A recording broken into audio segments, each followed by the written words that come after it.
Ay, ayan na. Thank you, Mr. President. Mr. President, I move that we proceed with the reference of business, Mr. President. The Is it a Secretary. long reference of business, Mr. President? Is the reference of business long? Because if it is long, Mr. President, we could start with the privileged speech of our distinguished colleague, Senator Bato de la Rosa. It is not just 3 pages. Okay, Mr. President, we may proceed. I move to proceed, Mr. President. Yes. Secretary will proceed. Bills on first reading, Senate Bill number 1780, an act increasing the bed capacity of Samar Provincial Hospital in the city of Catbalogan, province of Samar, from 100 to 220 beds, upgrading its professional healthcare services and facilities, authorizing the increase of its medical personnel and appropriating funds therefore by Senator Marcos. Refer to the Committee on Rules. 1781, an act establishing a national high school in Barangay Santissima Trinidad, city of Malolos, province of Bulacan, to be known as Santissima Trinidad National High School, and appropriating funds therefore by Senator Marcos. The Committee on Rules.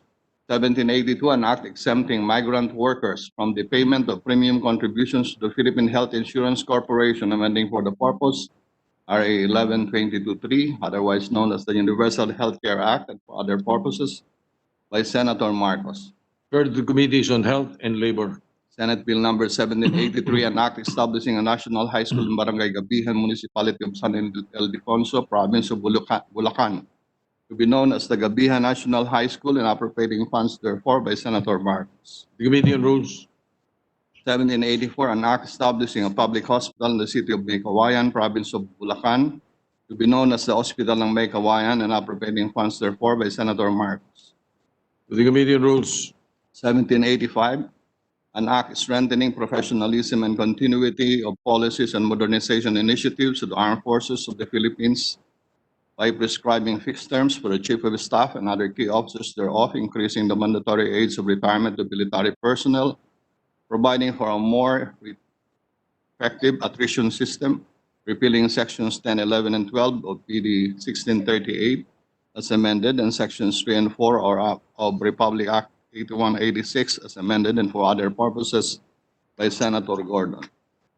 To the Committee on National Defense. 1786, an act establishing the Philippine High School for Creative Arts System and appropriating funds therefore by Senator Binay. To the Committees on Basic Education and Finance. 1787, an act reapportioning the province of Bulacan into 6 legislative districts by Senator Villanueva. To the Committees on Local Government and Electoral Reform. 1788, an act establishing the Special Economic Zone and Freeport in the province of Ilocos Norte, creating for the purpose the Ilocos Norte Special Economic Zone and Freeport Authority, and authorizing appropriating funds therefore by Senator Marcos. To the Committees on Economic Affairs, Local Government, Ways and Means, and Finance. Resolutions, proposed Senate Resolution number 503, commemorating the 2020 celebration of the International Youth Day on August 12 by Senator Villanueva. To the Committee on Rules.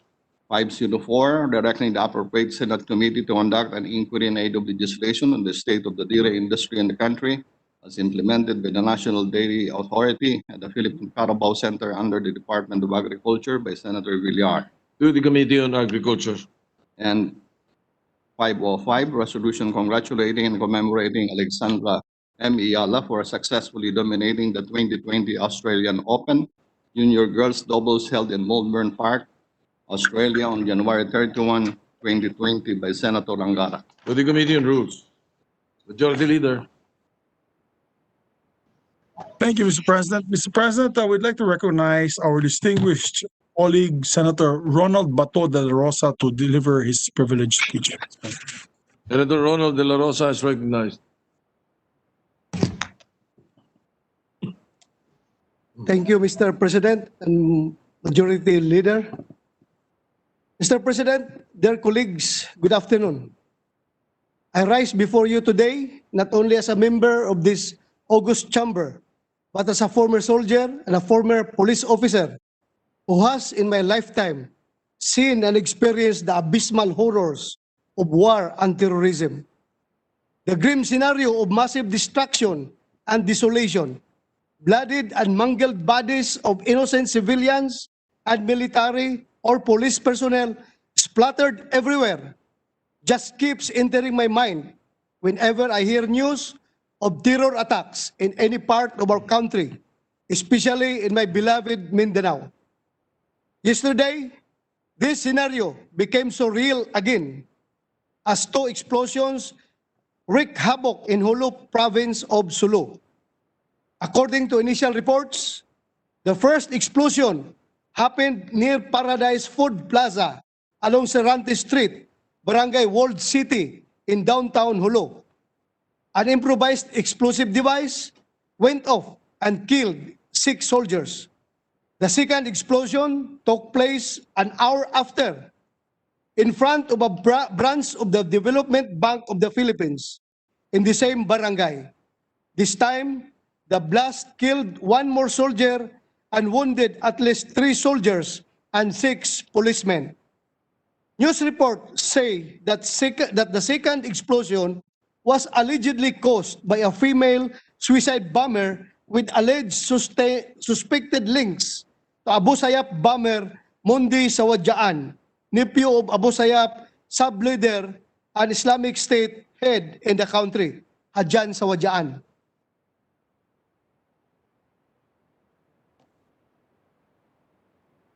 Reports of death toll has risen to 14, with 7 soldiers, 6 civilians, and 1 policeman killed in the 2 blasts.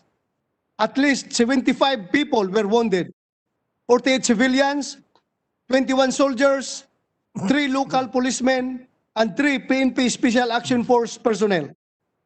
A while ago, I just talked to General Gilbert Gapay, Chief of Staff of the Armed Forces of the Philippines, and he declared that based on Army survivors' accounts, the first explosion did not come from the parked motorcycle at the side of the M35 truck as earlier reported, but in between the parked M35 truck and KM450 truck. Their intelligence, both signal intel and human intel, claim that the 2 explosions were each perpetrated by a female suicide bomber. Hindi malayo, Mr. President, itong posibleng grim scenario na itong mga suicide bombers ay pwedeng makakarating dito sa Metro Manila. Dahil sa ngayon, we have an intelligence indicating that yung mga anak na mga namamatay na mga Abu Sayyaf members ay kinukup-kup ng Abu Sayyaf at niraradicalize para magiging suicide bomber. So we expect, Mr. President, sana hindi sila dadami. In relation to this, Mr. President, your Senate Committee on Public Order and Dangerous Drugs, chaired by this representation, conducted a hearing on the Jolo incident that happened last June 29, 2020, that resulted to the killing of 4 Army intelligence operatives by the members of Jolo Municipal Police and PDEO operatives of Sulu Provincial Police. During that hearing, it was revealed by the AFP that the military intelligence were then conducting monitoring and surveillance based on their gathered intelligence on the presence of alleged 2 female suicide bombers in Jolo, Sulu. Ito na po yung, Mr. President, ang kanilang hinahanap. At kung hindi sana napatay sila Major Indamog and Company, baka ang suicide bombings na ito ay napigilan, Mr. President. Nakakalungkot isipin na sa kabila ng paghihirap at pasakit na nararanasan ng ating bansa at mamamayan dulot ng COVID-19 pandemic, nakuha pang isagawa ang karumal-dumal na krimen na ito sa Jolo na nagdulot ng karagdagang hinagpis sa ating bansa, lalo na sa mga pamilya na mga nasawi at nasaktan. Tunay nga na ang mga terorista ay hindi pipili ng panahon at lugar kung saan maghasik ng lagim. Ito na po yung kasagutan sa mga bumabatikos sa timing ng pagsabatas ng Anti-Terrorism Law. Republic Act 11479 or the Anti-Terrorism Act of 2020 has just been enacted last month. This is the piece of legislation that seeks to prevent, prohibit, and penalize terrorism in the country. Despite its noble intention, many individuals and groups have raised their frantic concerns on their conceived and imagined abuses that may possibly be committed by the government in implementing this measure. But to the critics, I dare ask this question. With the recent Hulu bombing, have you not realized that terrorism is indeed in our midst with its clear, imminent, and present danger ready to devour anyone in its path? Ano ba talaga ang mas matimbang sa inyo? Yung inyong imagined and yung imagined threat na pwedeng gagawin ng gobyerno laban sa mga kritiko, or itong real, clear, and present danger na makikita natin na nagkalasog-lasog na katawan ng ating mga sundalo, policemen at mga sibilyan? Have you not outgrown your preconceived and imagined threats contained in RA 11479? This is also a challenge to all human rights advocates to condemn this terroristic attack and focus not just on the ill actions done by a few members of the military and the police, but also the sufferings and sacrifices of the majority of these men for their countrymen. The members of the military and the police force are also victims of human rights abuses in the face of terrorism. They too deserve your attention and assistance. To the Commission on Human Rights, we have had enough of your excuses that your mandate is focused more on the human rights of the non-state actors such as the terrorist Abu Sayyaf and CPP-NPA, and not the state actors, AFP and PNP. How about the human rights of their grieving families? They are non-state actors, I suppose, Mr. President. The amount of bravery and gallantry will ease the excruciating pain of the grieving families of these officers who sacrificed their lives to protect the communities and people that they have served. Bilang dating sundalo at pulis, batid ko po ang hinagpis ng bawat pamilya ng sundalo o pulis na pumanaw dahil sa karahasan ng digmaan o kaguluhan. Kahit kailan, hindi matutumbasan ng medalya o pera ang sakit ng mawalan ng kaanak na nagbuwis ng buhay para sa bayan. The lesson of the recent Hulu bombing rings loud and clear.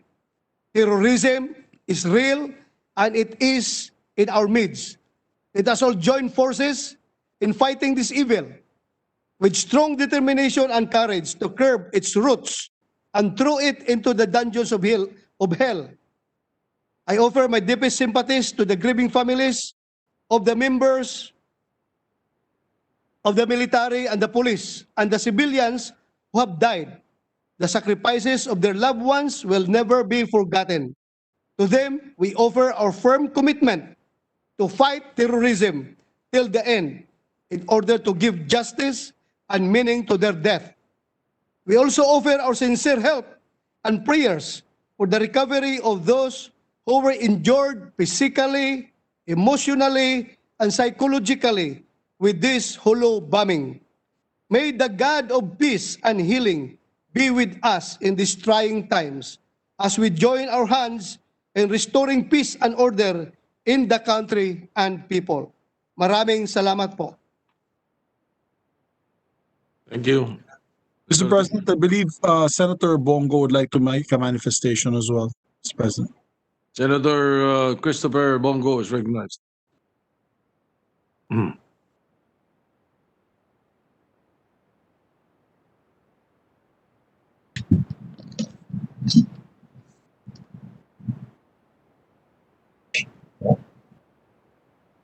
Mr. President, I echo the sentiments of Senator De La Rosa, and I condemn in the strongest possible terms the terrorist bombings that occurred in Sulu yesterday. Abang-abala ang gobyerno sa pagresponde sa krisis dulot ng COVID-19, napili pa talaga ng mga teroristang ito na ngayon maghasik ng gulo. In fact, nagdidinig tayo sa Commission on Appointments kahapon. sa kanilang chief ng West Mincom ay timing rin po nilang pinaputok yung Jolo. Senator Bato and I share similar experiences, first-hand experience with the terrorism in Mindanao.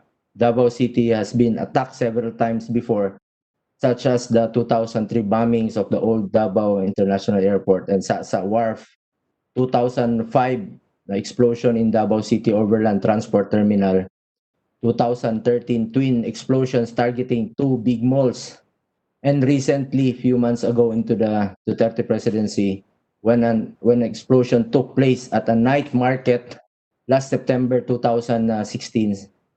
Kaya ako, base sa personal kong karanasan, alam ko rin po gaano kalalim ang sakit na dulot na mawala ng mahal sa buhay, mga kababayan mo, at maging paghina ng negosyo sa isang lugar dahil sa mga karahasan na ito.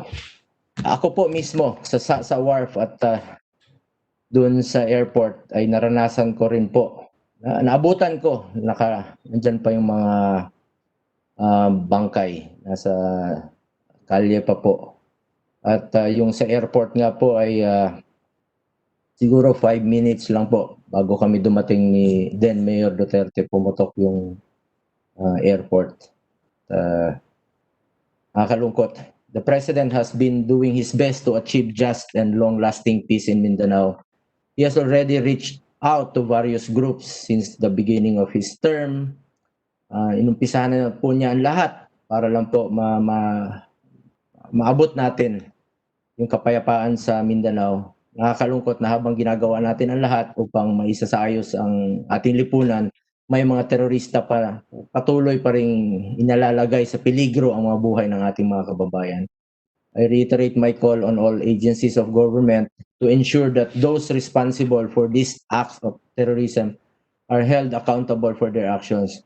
Bigyan natin ng hustisya ang mga inosenteng buhay na nawala dahil sa walang saysay na terorismo.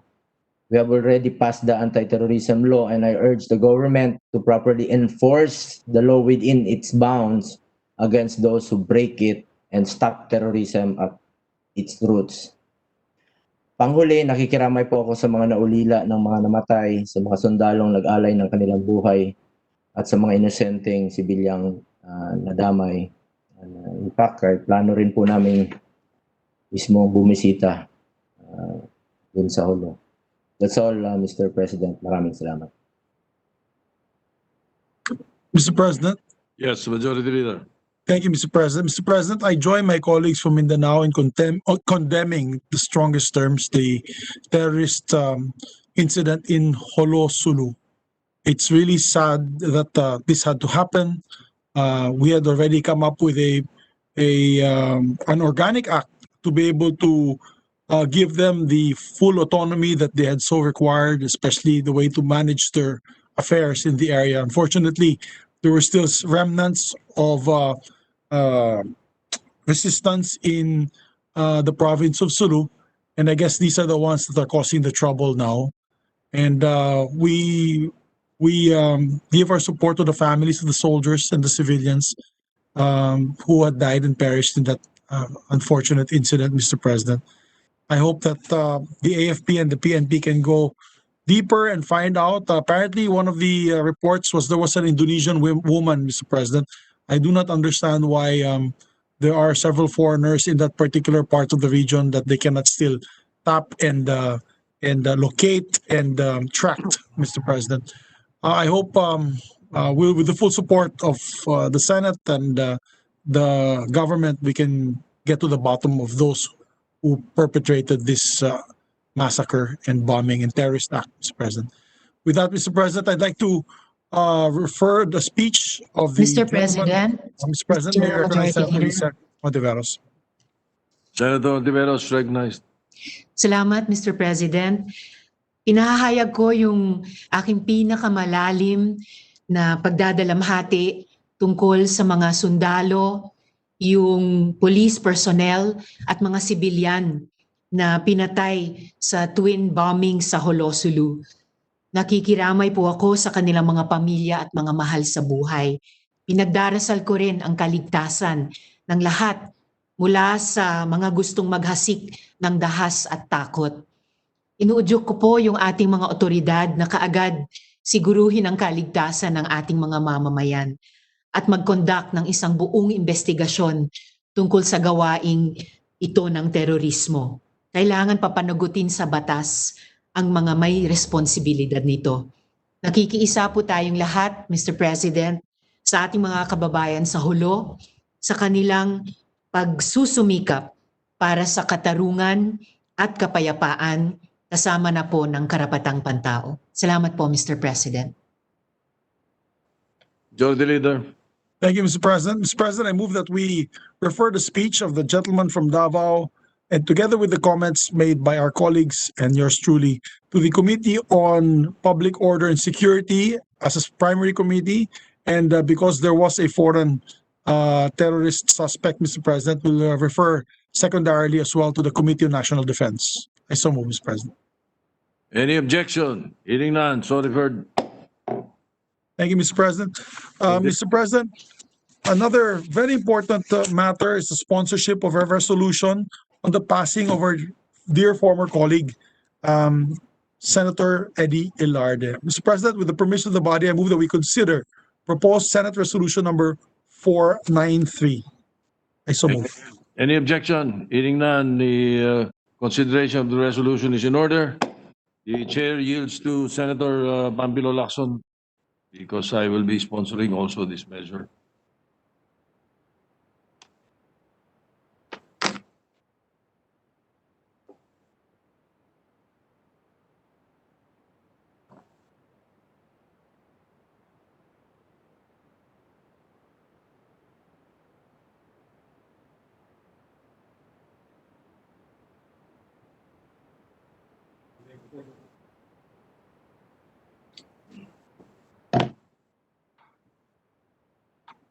Majority Leader.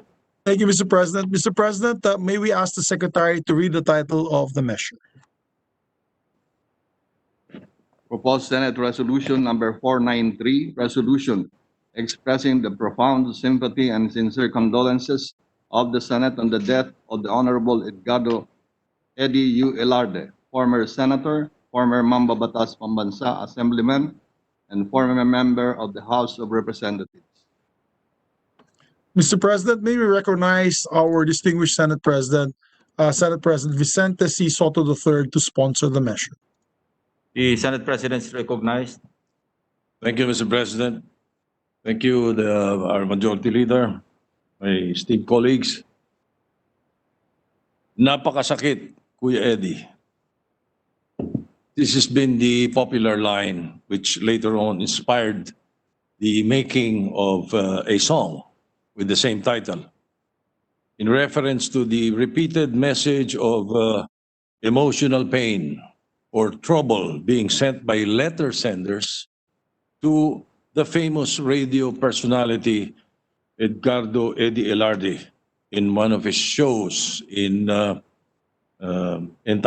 Kahapon Lamang in 1955. Senator Drilon was 10 years old then, and Senator Lacson and myself were 7 years old. The Honorable Edgardo Ilarde, popularly known as Kuya Eddie, had made a name both in the world of television and radio entertainment and in public service. His life is unquestionably a story of perseverance.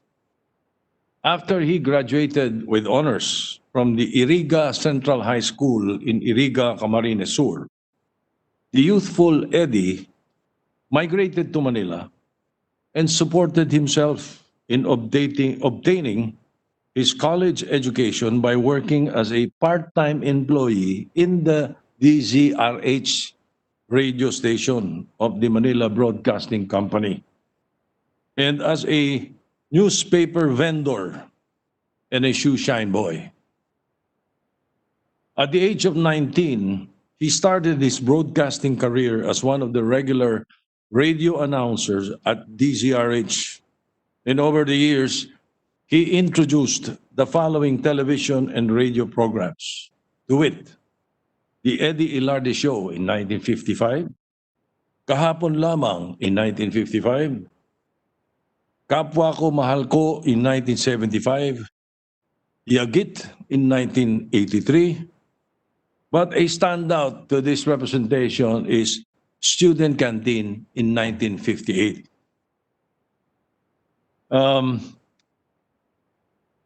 Around 20 years thereafter, 21 years after the start of Student Canteen, I, together with two of my colleagues, Vic Soto and Joey De Leon, pinched hit for Eddie Ilarde in Student Canteen, and that gave birth to our other television show thereafter. So we worked for the man. It was after 10 years of media experience and exposure that he tried his luck in the field of politics and won as councilor of Pasay City. As public service was his calling, he pushed further his luck and was elected representative of the 1st District of Rizal in the House of Representatives. Then became a senator, although short-lived because of martial law, and a mambabatas pambansa in the interim batasang pambansa representing Metro Manila. As a member of the legislature, the Honorable Eddie Ilarde advanced measures that would help the poor and the marginalized through the laws such as an act prohibiting the demand of deposits or advance payments for the confinement of treatment of patients in hospitals and medical clinics in certain cases, and bravely exposed anomalies such as land grabbing, kickbacks, housing problems, and police brutality, among others. The passing away of a dedicated public servant who had lived a full and meaningful life and who had never failed to look back at his humble beginnings, using the same as a constant guide and reminder that the poor and marginalized sector of society deserves no less than what they are entitled to under the Constitution and other existing laws, consistent with the saying that those who have less in life must have more in law, is a great loss not only to the bereaved family, but to the nation as well. Thus, I seek the support of my dear colleagues for the adoption of PS Resolution number 493. Thank you, Mr. President. Majority Leader. Thank you, Mr. President. May we also recognize Senator Francis Tol Tolentino to deliver also a privileged speech on behalf of our distinguished colleague, Senator Eddie Ilarde, after which Senator Marcos and Senator Hontiveros as well. Senator Tolentino is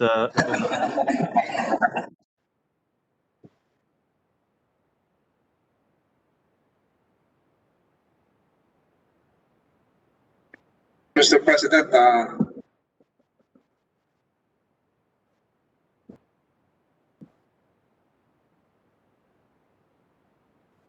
we lost you. it's not.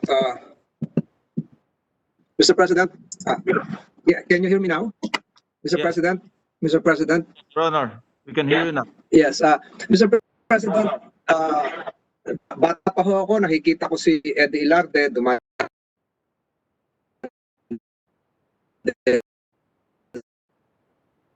sa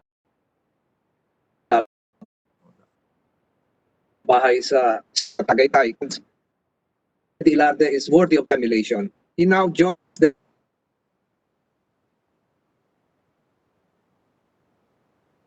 now by former Senators Joker Arroyo, Raul Roco, Edmundo Sea, Pecla San Andres Siga, among others.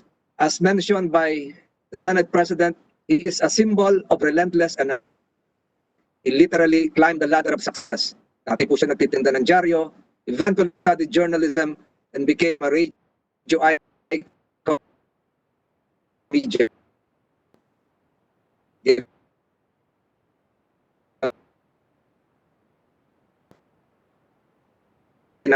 Napakasakit, Kuya Eddie. From a deliverer of news, he became the content of news. As a committed public servant, We're having a problem with an signal. assemblyman, thereafter a senator.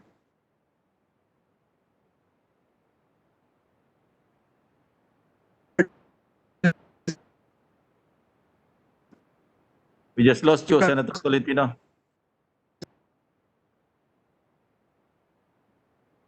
Yes, Mr. President, maybe we can request Senator Tolentino. He's coming. He's coming in choppy. So maybe due to weak internet signal, may we ask him? Would you want to repeat it again, Senator Tolentino, or you would just like to submit for the record your speech? For the record, Mr. President, I will just submit a copy of my speech. In that case, we'll now recognize Senator Amy Marcos. Thank you very much, Mr. President. Senator Marcos, Senator Bong Revilla. Thank you very much, Mr. President. Parang kahapon lamang, nung lahat kaming mga kabataan ay nakikinig kay Senator Eddie Ilarde at ang mga idolo ng student canteen. Parang kahapon lamang na magkasama kami sa IDP, 1984 po. At sama-sama kami sa interim batasan pambansa. Napakasakit, Kuya Eddie. Ngunit maaalala ka habang buhay pagkat tunay na kapwa mo, minahal mo. Paalam, Kuya Eddie, paalam sa ating mahal na senador.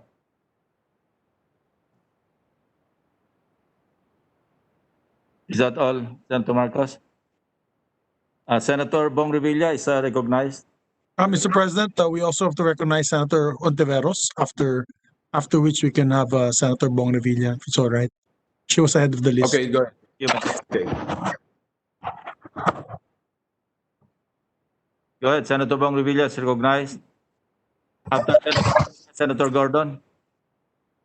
Okay, thank Mr. you, President, Mr. President. Mr. President, the list is Senator Risa Ontiveros, and then after which it's Senator Bong Revilla, and after Senator Bong Revilla is Senator Richard Gordon, Mr. President.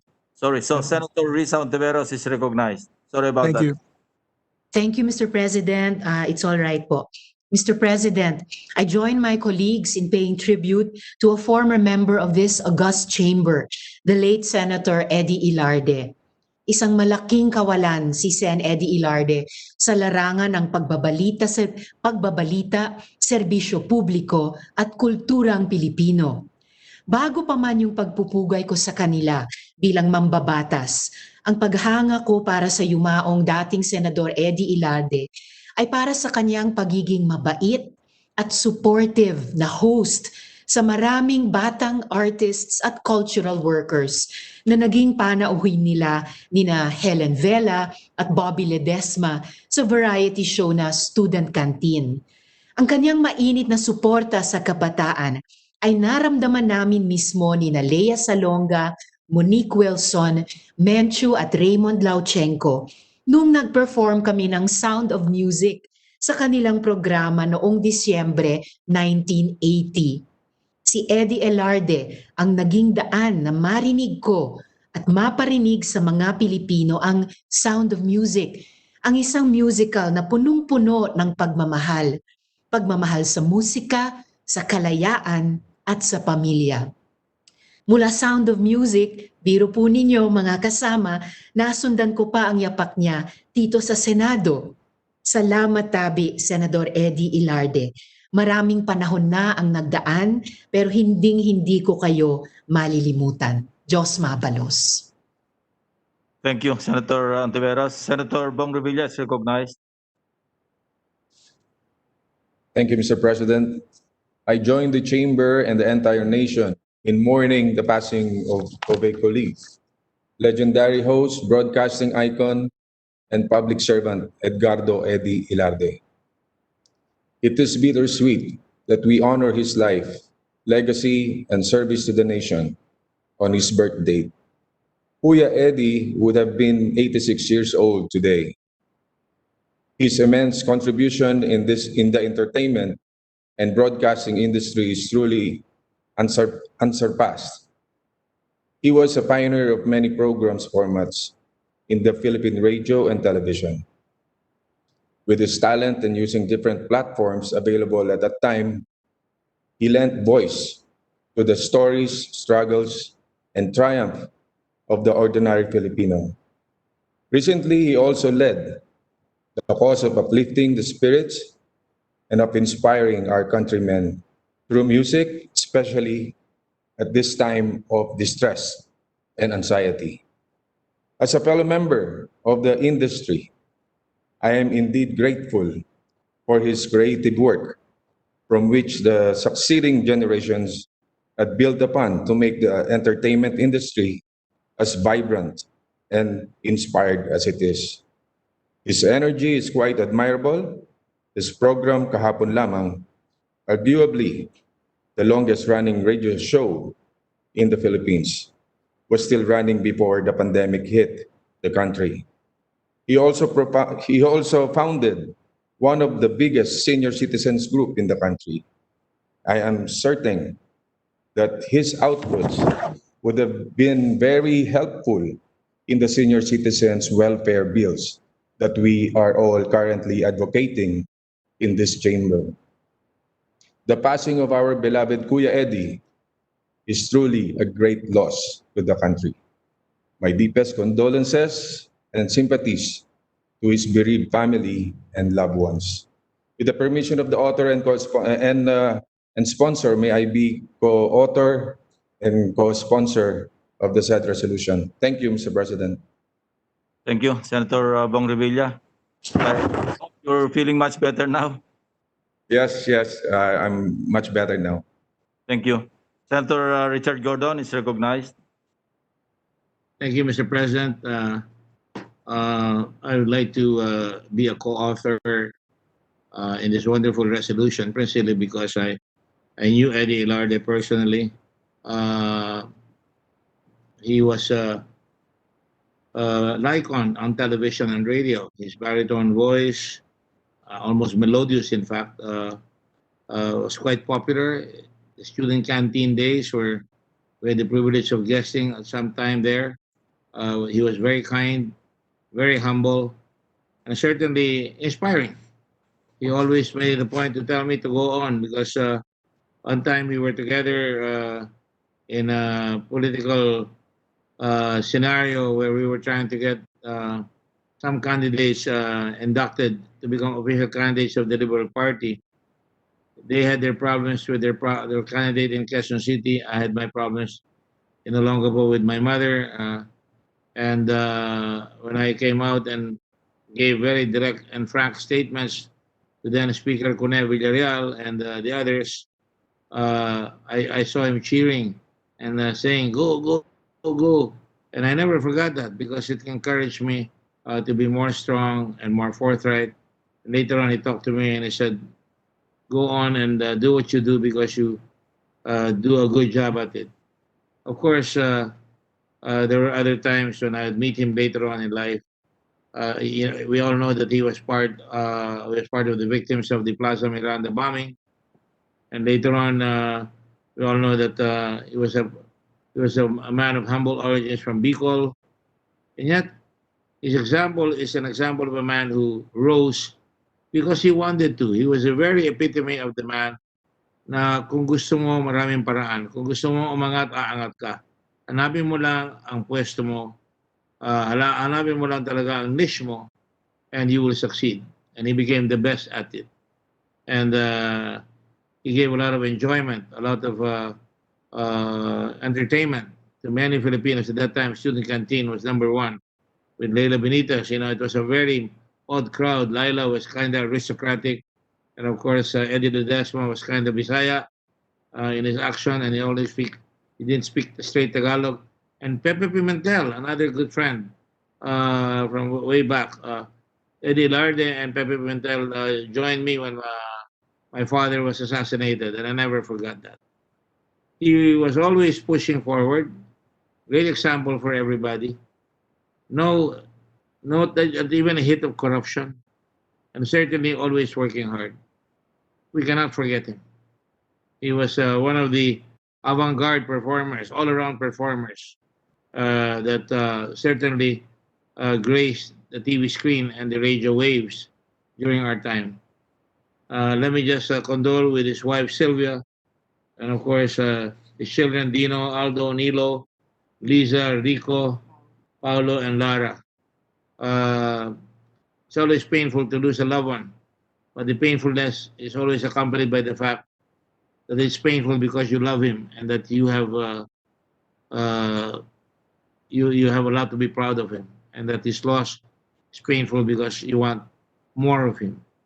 But you must thank God that uh, we have him in this life, and we could have had more of him. But nonetheless, let's thank God for the very fact that he touched all of us during his time. Goodbye, Kuya Eddie. I know that you're resting with the Lord, and you were a good senator. You spoke your mind humbly but firmly, and you gave that wonderful law that Senator. I didn't even know that Senator, our Senate President and leader, Tito Soto, talked about that he ensured that people who cannot pay didn't have to give a deposit to get into the hospital. I salute you, and I thank you for all the good things that you did for our fellow Filipinos, making them laugh in spite of their poverty, make them feel compassion for others, and simply being humble. Thank you, at mabuhay ka. Thank you very much, Mr. President. Thank you, Senator Gordon. Senator Pia Cayetano is recognized. Thank you, Mr. President. I would also like to be made a co-author of this resolution honoring the late Senator Ilarde. Unlike many of my colleagues who've had the pleasure of knowing him personally, I didn't really know him personally. I was quite young when he and my dad both served in the Batasan. But I felt like I know him personally because, like many of those my age, he was frequently in our household through his television programs. And what I'd briefly like to share is that my mother, who many of you know personally, happens to be an American, and she also learned her Filipino by listening to shows of the late Eddie Alarde and other of his contemporaries during those times. Wala namang pong Netflix, wala namang internet. So my mom's way of learning life in the Philippines, the dramas and the comedies of Philippine life, a lot were learned through television, and Eddie Ilarde was part of our household. Years later, when not years later, but I was not really familiar with his early days in politics, but I was already in college, I think, when he ran for the Batasan, and that was the time I was more conscious of politics. I found him to be the type of ideal politician in the sense that he always remained humble and simple lang ang mga salita niya, yung naiintindihan ng tao. And so those are just some of the memories I have as a child that I felt I would like to share with his family and loved ones, and to spread into the record also, because the younger generation did not have the privilege of knowing this person. So I give my deepest condolences to the family and close friends of the late Eddie Ilarde, and I also pay my utmost respect to him. Thank you. Thank you. As manifested, Senator Joel Villanueva is recognized, and after Senator Joel, Senator Grace po. Thank you, Mr. President. Thank you for recognizing me. This is just to ask the body especially the authors, to include myself as co-author of this resolution. I had the chance to meet several times Senator Eddie Ilarde when I was a little kid, when my father would see him, Mr. President. Bago pa man nagkaroon ng Brother Eddie, meron ng Kuya Eddie. Kaya I'd like to take this opportunity, Mr. President, to honor and pay my respect to the late Senator Eddie Ilarde, and my condolences to his family. Thank you very much, Mr. President. Thank you, Senator Villanueva. Senator Grace po is recognized. Yes, thank you, Mr. President. I'd also like to be co-author of the resolution. It's been a while since we've seen Eddie Ilarde on television, either as a public servant or as an entertainer, a host, but I was lucky enough to have seen him again in the flesh just over a year ago. And the reason why I saw him was because there was an event by RightMed, Unilab actually, promoting health for senior citizens. And since my mom is an endorser, uh, I was also invited to that event. And I saw that even at his age, advanced age, Mr. Ilarde was still advocating for the welfare, not only of uh, our countrymen in general, but specifically uh, a group which are the senior citizens, so that their rights will be advanced and especially their health concerns are called into attention. So even in his so-called retirement stage, he still continued to do outreach and help people. So I will never forget that. And so again, my utmost respects and thanks to a good inspirational figure. Thank you, Mr. President. Thank you, Senator Grace po. Senator Cynthia Villar is recognized. You're on mute, Senator Villar. Kindly unmute your... Time. Am I okay? Yeah, we can hear you now. Okay. I just want to move that we all become co-author of the resolution, all the senators. Thank you. Thank you very much. All senators are made co-authors of PS Resolution number 493. Majority Leader. Mr. May we recognize as well Senator Franklin Drilon, Mr. President. Senator Franklin Drilon is recognized. Thank you very much, Mr. President. Yes, I thank our colleague Senator Villar for taking the initiative of making all of us a co-author of the proposed measure. Indeed, Senator Eddie Ilarde deserves the recognition that today we accord to him as a gentleman, as a giant in the entertainment industry, and a giant in Philippine politics. Indeed, Mr. President, the late Senator Ilarde was a loyal member of the Liberal Party. The records of our party do not show that he ever abandoned our party for another party. He was an early exponent of clear party lines, and he always saw to it that he upheld the principles for which the platform for which the party stood for. Let me also place of record the appreciation, our appreciation for what our Senate President did. Little is known of the fact that while the late Senator Ilarde was in the hospital, the family sought our assistance through our colleague, former Senator Jun Magsaysay, if the Senate can help in the expenses of the late Senator Ilarde on his last ailment. And I have requested Senate President Soto if we can spare some resources in order to help Senator Ilarde, and the Senate President Soto did not think twice about helping our former colleague, and indeed he deserved our support. So it is on that note, Mr. President, that I join our colleagues in being a co-author of this resolution in sympathy, and express our sympathy to the family of the late Senator Ilarde. Thank you very much, Mr. President. Thank you, Senator Drilon. Majority Leader. Thank you, Mr. President. Mr. President, yes, I was going to move to make all members of the Senate co-author, but naunahan po ako ng ating principal. Kaya okay na po. The motion has been approved.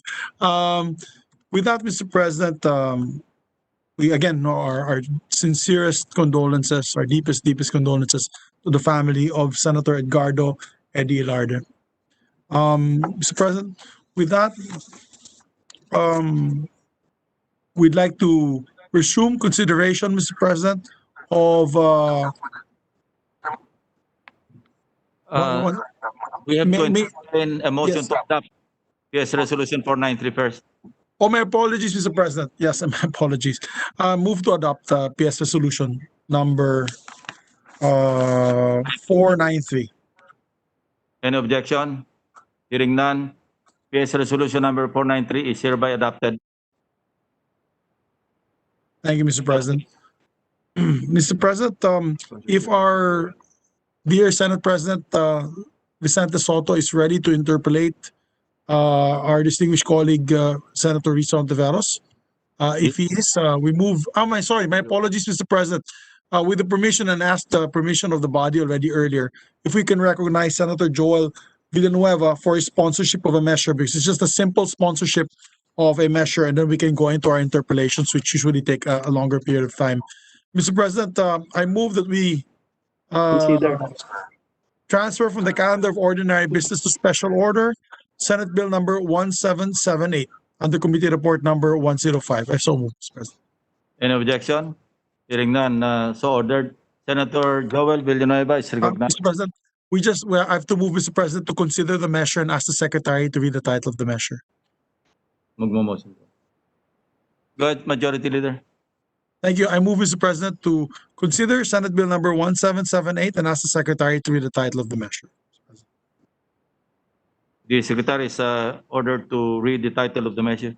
Senate Bill numbers 1778, an act enhancing the regulation on employment of foreign nationals and transfer of technology, amending for the purpose Articles 40, 41, and 42 of Presidential Decree number 442 as amended, otherwise known as the Labor Code of the Philippines, and for other purposes. Mr. President, may we recognize our sponsor, our distinguished chairman of the Committee on Education, Higher Education, and Labor, Labor. no other than Senator Joel Villanueva. Senator Joel Villanueva is recognized. Thank you, Mr. President. Thank you, Sir Majority Floor Leader. This is a short sponsorship speech on Senate Bill number 1778 under Committee Report number 105. This is a substitute bill, the integration of two measures, one filed by this representation and the other filed by Senator Bong Revilla. Mr. President and distinguished colleagues, kalusugan, trabaho at edukasyon po ang tatlong nangungunang mahalaga sa buhay para sa mga Pilipino. Ang tatlo rin pong ito ang sinapol ng pandemya. Kaya talaga pong tagus po sa kaibuturan ng pagkatao nating mga Pilipino ang COVID-19.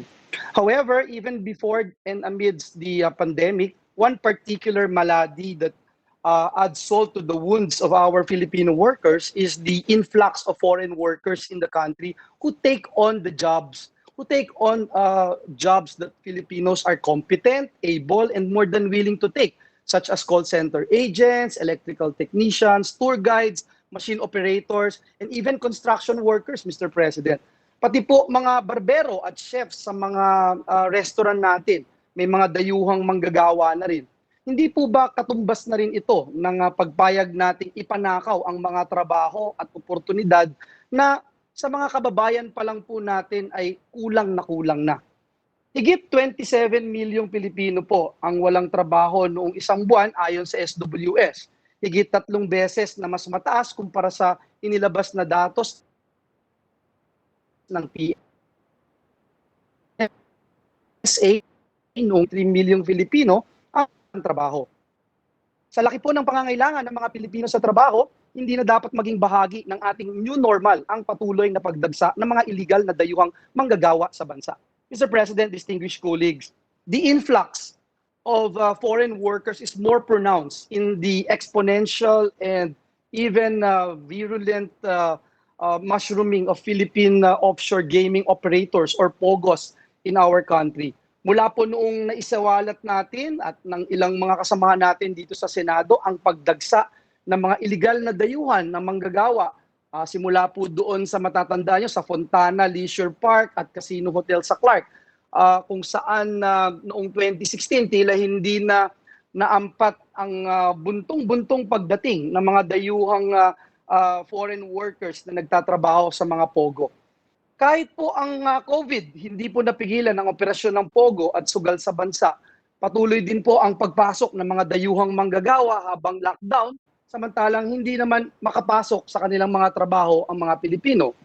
Sa kasagsagan po ng lockdown, pinayagan din po ang mga POGO na mag-operate kahit na hindi natin maunawaan kung paano naging essential service ang sugalan. May mga illegal na POGO rin po ang nahuli at nag-ooperate, tulad ng 44 na Chinese worker na nahuli sa isang police operation dyan po sa Barangay Tambo sa Parañaque noong April 26. At marami pa hong iba. In fact, ayon po sa DOLE, humigit kumulang 100 kumpanya ng POGO ang patuloy ang operasyon kahit may lockdown. Mr. President, before COVID-19, PAGCOR has already accredited a total of 228 POGO licensees and accredited service providers. As of January 2020 po yan. According to DOLE naman, it issued 143,056 AEPs o yung Alien Employment Permits or 91% to foreign working in the POGO industry. Ang ginagamit po na katwiran sa patuloy na pagbibigay ng AEP ay ang kawalan ng mga Pilipinong mataas sa wikang Mandarin. Tama, hindi po ganoon karami ang Pilipinong fluent sa Mandarin. Pero meron po. Mr. President, distinguished colleagues, the Philippine or PAGCOR disclosed that out of 243 POGO-related establishments in the country, only 153 hire Filipino workers. And of the 10 biggest POGO licensees, 6 companies have less than 5% Filipino workers. Ngayon, paano po magkakaroon ng understudy program kung wala naman palang mga Pilipino sa POGO in the first place?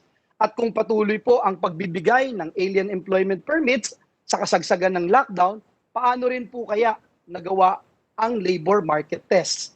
Isa lamang po ito, Mr. President, sa ating nais tukuyin. Isang industriya pa lamang.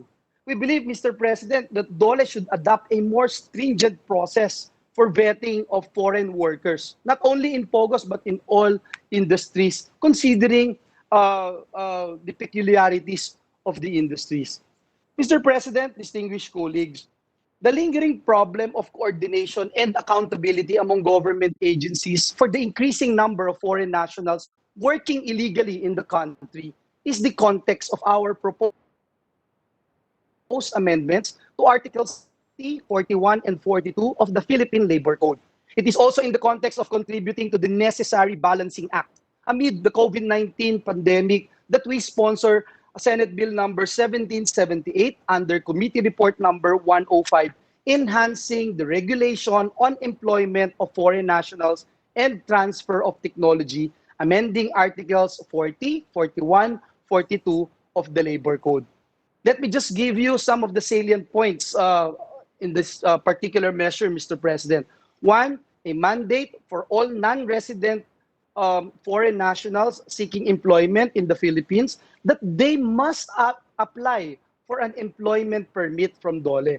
This intends to eliminate, Mr. President, the ambiguity in the law, which allowed the Bureau of Immigration, if you would recall when we were discussing this issue, because they somehow able to issue foreign work permits at mismong dating DOJ Secretary at kasama natin Senator Frank Dillon ay nagulat po dito. Another thing is that there's this provision that an AEP or yung Alien Employment Permits may only be given if there are no qualified and willing Filipino who can perform the services for which the foreigner is being engaged. This is, Mr. President, to ensure a Filipino-first policy in the Philippine labor market. Another provision is that the Secretary of Labor may grant to foreign nationals exemptions to the conduct of labor market tests in accordance with the law. For example, yung Anti-Dummy Law, Mining Act, PRC Law. Only, Mr. President, in occupations in short supply according to the DOLE's labor market report, and only a tripartite consultation. A provision that employers engaging foreign nationals must have an understudy program duly approved by the DOLE, committing, Mr. President, to train Filipinos who could otherwise succeed the foreign national in his her task within a specific period of time. prohibiting foreign nationals from changing other company without the approval of the DOLE. And lastly, Mr. President,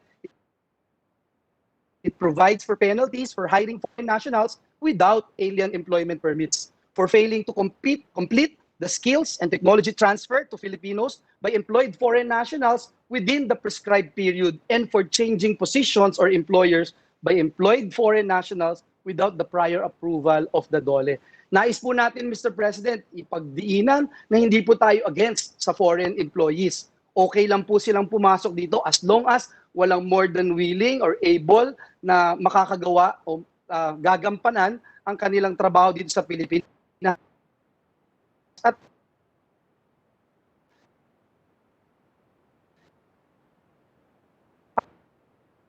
We just na pinaka gusto Go ahead. of technology sa dulo ang ating mga kababayang Pilipino that the bottom line principle of this bill is Filipino first policy in the labor market in the Philippines. It is a matter of sovereignty, Mr. President. It is a matter of employment, of livelihood, and earning a living and living a life of dignity. Sagrado po ang probisyong nakasaad sa Section 12, Article 12 ng ating konstitusyon na gumagarantya sa patakarang Pilipino muna. Ang probisyong ito po ay pinagbatayan, pinaghugutan at pinaninindigan ng Senate Bill number 1778. For the said reasons, Mr. President, the immediate passage of this bill is sought. Maraming salamat po, Ginoong Pangulo. Thank you. The chair has a question. How old are the photos that you showed in your slide? You're looking young from Senator Gatchalian, Senator Rizon Tiveros. I was wondering how old are those photos? These are old photos, Majority Mr. leader. President, when Can I do my co-sponsorship? Yes, Mr. President, may we recognize also Senator Bong Revilla Jr. to sponsor the measure, Mr. President. Senator Villa is recognized. Thank you, Mr. President. In this era of globalization, maximizing the benefits of a borderless international community from the right perspective will prove beneficial to a country. Among various aspects and industries, this principle holds more true in the labor and employment industry. Presidential Decree number 442, otherwise known as the Labor Code of the Philippines, allows the employment of non-resident aliens or foreign nationals under certain conditions. To be able to take full advantage of this provision, this proposed measure seeks, among others, to include a new section in the Labor Code, which will require foreign nationals who were issued with employment permits to implement an understudy or skills development program.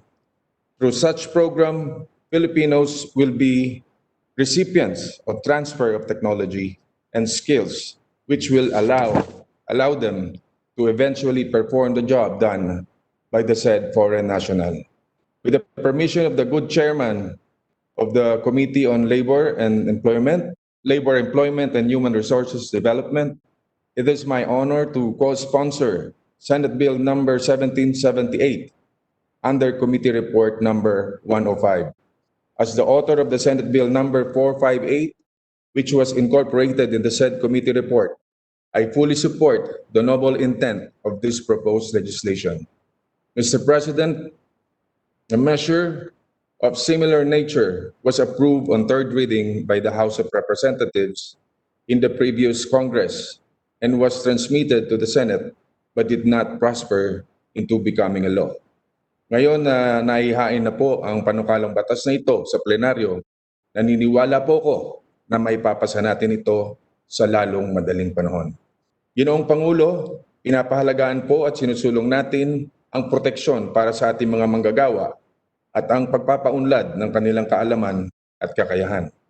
Lalo na sa panahong ito na kailangan nating tugunan ng mga hamon na dala ng COVID-19 sa ating ekonomiya.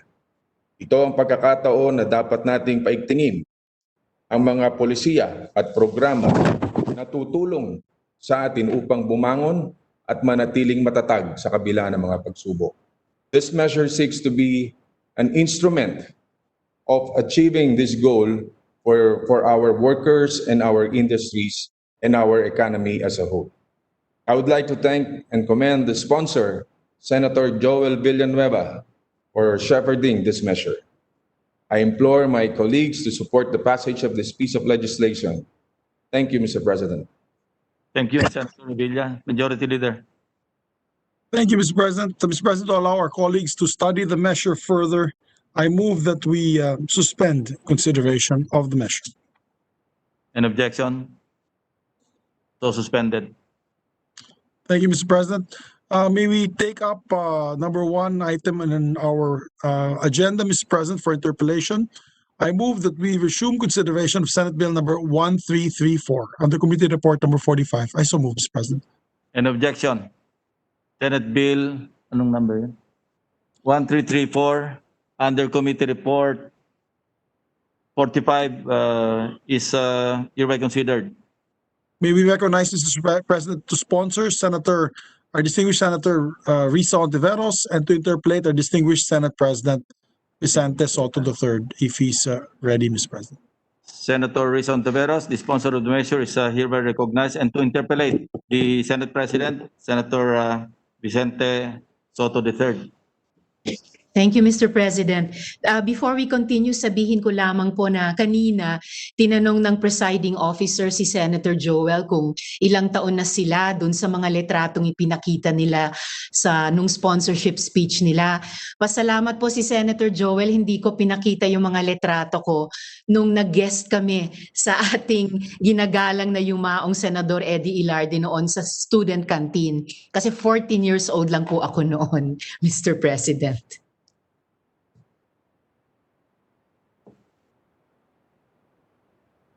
Mr. President.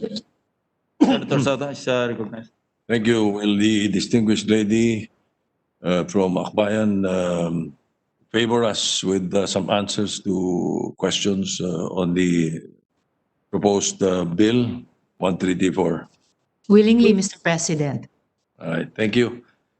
Mr. President, my dear colleagues, most of the questions that I will raise today have already been asked, and I asked them during the previous Congress when this same bill was deliberated on by the body. However, I would like to reiterate the same. There are some questions that I've asked before, but there are other new questions that I need to ask. But I reiterate so that it will form part of the records of the 18th Congress, considering also that there are new members of this august chamber now. So this will refresh the memory of our colleagues in the 17th Congress, and this will introduce to the colleagues of the 18th Congress my insights and the answers of the distinguished lady on the bill preventing adolescent pregnancy. All right. So I deem it proper to interpolate the sponsor again. First question, Mr. President. What is the primary purpose of Senate Bill 1334? The primary purpose, purposes, Mr. President, of Senate Bill number 1334 could be stated as a dual or two, Mr. President. One would be, in effect, to prevent adolescent pregnancies, to prevent the wider spread of a phenomenon that young Filipinos who are most probably still in school, who have not yet begun their lives as members of the labor force of the Philippines, who are not yet at that optimal age to begin forming their lifelong relationships and establishment of their own families, to prevent the phenomenon that at that too early age that they should become pregnant and then adolescent parents. But also, Mr. President, equal to that, to provide for the social protection of those young Filipinos who, despite the intention of the law and the programs that we hope it will provide for to prevent adolescent pregnancy, still become adolescent parents, so as to enable them to find their footing again, to actually complete their schooling, to find decent jobs, or establish a livelihood for themselves, so that as they mature and when they achieve the age of majority and take their place as members of the adult population in the Philippines, that they will be better enabled to lead responsible, productive, and happy lives in our country, Mr. President. So too prone to Yes, Mr. prevent teenage pregnancy or teen pregnancy and to provide social protection for them, the Yes, teenagers, Mr. President. right? Yes. What is the recent prevalence of teenage pregnancy in the country? Mr. President, in order to work with the good gentleman on reiterating and then also updating our conversation about this issue, I also recall that in our earlier interpellations, I was able to share with the good Senate President data from years 2013 and 2017. But I also have at least a couple of more recent data from this year, 2020, January to be precise, Mr. President, which will show us the need that still exists for such a law. One of these, Mr. President, is the statistic on babies born by young mothers every hour in the Philippines. And that number is 24, Mr. President. 24 babies born by young mothers every hour in the Philippines. And if we look for the number of adolescent mothers who give birth every day, it comes out also as of this year, 2020, to 504 adolescent mothers who give birth every day, Mr. President. You know, I have difficulty trying to piece together this type of statistics that have always been given, even during the past when we asked for mortality, maternal mortality. They give us figures of on a daily basis, but you know that it doesn't happen every day. I'm asking for the total. Like for example, how many in 2013 and how many now in 2020? How many teenage pregnancies in the country in 2013, as you have the statistics, and how many now in 2020? Here, Mr. President, returning to my data of 2013, actually what I have on hand at this moment, yes, I have for 2013, let me see, Mr. President. In 2013, Filipinas aged 15 to 19 years old, so well within the range of adolescent years contemplated by the current bill. Filipinas aged 15 to 19 years old who had already begun childbearing, 13.6%. So 13 out of 100 Filipinas aged 15 to 19 had already begun childbearing in 2013, Mr. President. Again, I'm not a mathematician, so how many teenagers in 15 to 19 in 2013? Here, Mr. President. 13%. Yes. So how did we get 13%? Yes. To update a bit more, Mr. President, the percentage I cited earlier meant that 13 out of every 100 15 to 19-year-olds had already begun childbearing in 2013. But to update that more, in absolute numbers, in 2016, according to the UNFPA, the live births to adolescent Filipinas were 203,085. And in 2018, Mr. President, the live births to adolescent Filipinas were 183,000. Mr. President, I regret we are still in 2/3 of the way of 2020, so I don't have yet the numbers for this year, 2020, Mr. President. So from 2016 to 2018, it went lower by 200, but By 20,000, Mr. President. Yes, but sir. around 20,000, ano? Yeah. Opo. And the 13% that you were talking about in 2000, Yes. how many were they? I'll figure that out, Mr. President, while we're here on the floor. But that was 13 out of every 100 15 to 19-year-olds. So if we imagine a classroom of 50 students, presuming that they were that this is in an all-girls school, so that could have meant 6 or 7 of the girls in any one section, aged 15 to 19, could already have begun childbearing. But that's an extrapolation from me, Mr. President. I'll try to get back to you ASAP on the absolute numbers for year 2013. Yes, that would be good because that would give us a better perspective, considering that you have figures for 2016, which is 203,085. Yes, yes, Mr. 183,000 2020. We want to know how many were they in 2013. Anyway, we will Yes, Mr. await the figures that you will present. Let me Yes, move Mr. forward now. Section 6 of 1334 provides for the topics to be included in the Comprehensive Sexuality Education, CSE, Comprehensive Sexuality Education, such as human sexuality, consent, adolescent reproductive health, effective contraceptive use, just to name a few. There are enumerated topics also to be included in your comprehensive sexuality education that I want to be clarified on.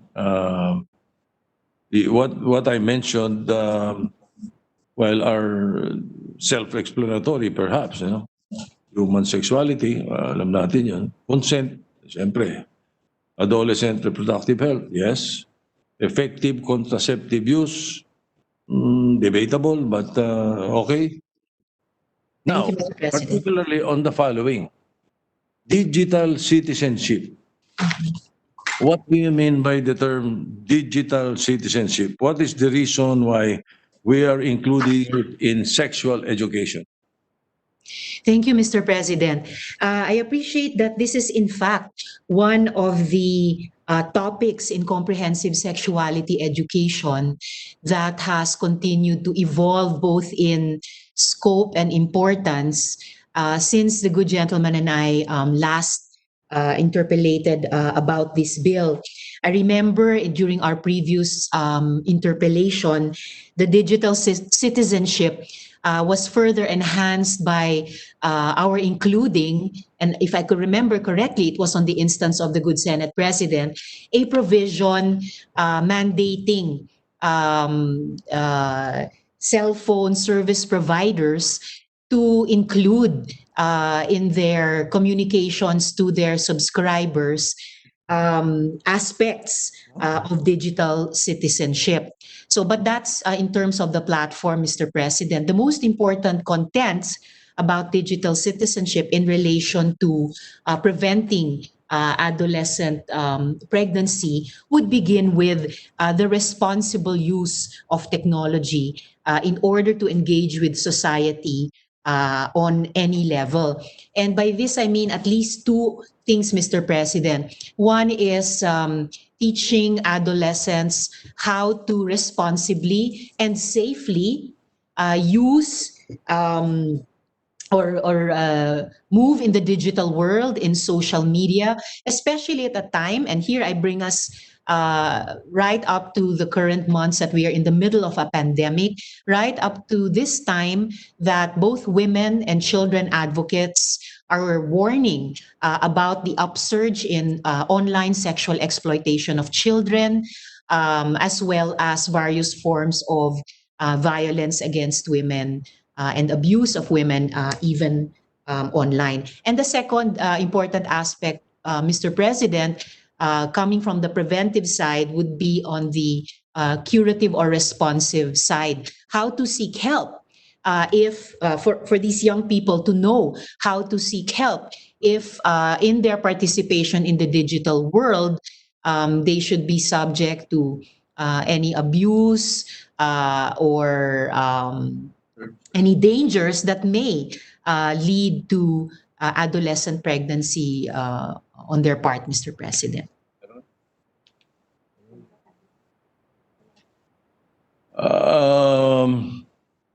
Well, there are two things within your answer. No. First, the issue of using the telcos on this before, I did not propose that. I Yes, questioned. Mr. President. The way I recall it is I questioned it. All right, Mr. I President. will bring it up later on, but that's one. The second is that I did not hear a definition in your answer, Your Honor. Forgive me, but I did not hear a definition. Yeah, do you have a definition of terms in your bill? Because I think this will be very important. When you say digital citizenship, and you are including it in the comprehensive sexuality education, it's too big. I mean, maintindihan ba natin ng mga kababayan natin yun? What do we mean by... That's why I'm asking for a definition. Your definition of a digital citizenship. Ano ba ito? Not an explanation. I want a definition so that perhaps you can incorporate it in the bill. Come up with a definition of terms and define these para madali nilang makuha at madali natin maintindihan. Because I was listening to you and I was a bit, I have to admit, I was a bit lost in the middle because I was waiting for the definition. Sa ngayon po, Mr. President, hindi pa kasama dito sa Section 3 definition of terms yung digital citizenship. Pero I would gladly draft something now to propose to the good gentleman habang tayo nag-i-interpellate. And pwede akong magsimula dun sa kung definition ang hinihingi ng good gentleman. Digital citizenship, kung ipapattern po natin sa pagiging mamamayan sa ating konstitusyon, I would begin with the two elements still na ang digital citizenship. Unang-una, ibig sabihin kung papaano ganap na magagamit at pakikinabangan para sa kanilang kabutihan yung ating mga adolescents, yung digital technology sa Pilipinas. So parang sa aspetong karapatan at kagalingan nila. At sa aspetong obligasyon nila bilang kumbaga mamamayan sa digital world, kung papaano nila responsableng magagamit ito at mananatiling ligtas din sa iba't ibang maaring panganib sa kanila, pati yung panganib na mapasok sila sa adolescent or teenage pregnancy na hindi nila sinasadya. So, but I will get back to you, Mr. President, with a proposed definition for the definition of terms. Because what you just said again, kung papaano, you are answering how. What is my question. What is digital citizenship? Not is how digital citizenship should be interpreted. Anyway, sige, we'll wait for your... With the permission of the sponsor and the interpolator, since we are on the topic of definition of terms, I'm just wondering, we should have a very basic definition of adolescent. What is an adolescent? Yes, Mr. President. Sa Section 3 definition of terms din, that is the very first term defined as follows: adolescence refers to the population age 10 to 21 years, Mr. President. What is the basis of this definition, Your Honor? Yes, Mr. President. The bill redefined adolescents to age 10 to 21 years, taking after the previous proposal of the Philippine Commission on Population to reassess the age bracket that was targeted by the current bill. And in fact, although it is beyond the previous 19 years old as the upper limit, mas makitid po siya kesa sa current definition of youth used even by the country's own National Youth Commission. Kasi po, Mr. President, ang age range ng NYC ay 15 to 30 years. So dito po sa bill na ito, it is limited to 10 to 21 years, Mr. President. As you're debating, I am busy doing my GMGs. And the UNICEF defines adolescents as individuals aged 10 to 19. So I'm just wondering, what could be the basis or reference of the age limit to 21? Why is it 10 to 21 years of age? Aside, Because Mr. Yes. itself defines adolescents as individuals aged 10 to 19. Yes, Mr. President. I'm just curious. Aside, opo, aside from the input from the POPCOM, the upper limit of 21 was adopted in order to reflect that 21 is the average age, at least even before we introduced the K to 12 system, that young people would graduate from college and therefore be armed with a degree to enable them to get a decent job and to have that source of income, which is one of the requirements or one of the capacities they should have in order to be able to establish a family with their spouse or partner, and therefore to be able to raise kids well, Mr. President. Thank you. Yeah, I was just curious because ang sabi ni UNICEF, yung adolescents, yun yung age of opportunity. And nilimit nila yung age limit ng hanggang 19, 10 to 19. So anyway, thank you very much, Madam Sponsor. Thank you, Mr. President. Thank you. Mr. President, again, this is just perhaps a manifestation of my old age in the Senate. Out of my 22 years in the Senate, Mr. President, I've learned that in crafting laws, it would be best to use simpler terms. That is the technique, you know. The simpler the term, the better for the law. Dahil mas madaling intindihin. Like for example, instead of using digital citizenship, and you will have to define it, why does you place there responsible use of internet? O hindi ba sapul lahat yung gusto ninyo doon? I will consider that, Mr. President. You don't use di ba? You don't use digital citizenship, which can be misinterpreted. Like what's happening to me right now. Hindi ko makuha talaga yung definition ng digital citizenship. Bakit citizenship? Dahil ikaw ay netizen. Yes, Mr. President, precisely. No. 10 years from now, baka hindi na netizen ang tawag. O, paano itong batas natin? While if you use responsible use of internet, I simple, will check that, Mr. President. responsible, perfect, no definition necessary. Hindi ho I ba? will check that, Mr. President, yes, and consider that. Right, thank you. Let me again now move on to another issue here. More or less on the same. Yung Comprehensive Sexuality Education o CSC. Life skills. What do you mean by life skills? What is the reason why it is among the topics to be included in the Comprehensive Sexuality Education? Life skills. Yes, Mr. President. Life skills is included as one of the topics in comprehensive sexuality education, and it refers to skills such as acquiring and practicing a profession. It includes learning new knowledge. It includes relating with other human beings in a proper way. So, and I think this is why we placed it last in the list of topics in comprehensive sexuality education, because in a way, it's one of the broadest. It would refer to the means by which we, go through life and the means by which we relate with other people in our society or in our country. Other examples, Mr. President, of life skills would be negotiation skills, parenting skills, time management, among others, Mr. President. All right. Again, it is it's starting to be difficult as far as I'm concerned because ang intindi ko sa, like for example, when you said when you practice profession, life skills, and you mentioned practicing profession, hindi na sa mga teenager yun, ano?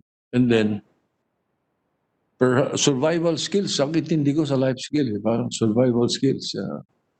Those are included, So, Mr. President. is there a definition in life skills in your definition of terms? I will check now, Mr. President. There's no definition right now, Mr. President, in Section 3, definition of terms. All right. Well, I hope you can also propose a definition so that we can easily understand what we mean when we say life skills, and you are including it in comprehensive sexuality education. Will do, Mr. President. Thank you. Thank you. All right. Now, another term that puzzles me in the comprehensive sexuality education, and this is again, based on my original question of what is the primary purpose, and apparently it is in the title, teenage pregnancy, di ba? Yan ang title natin. So,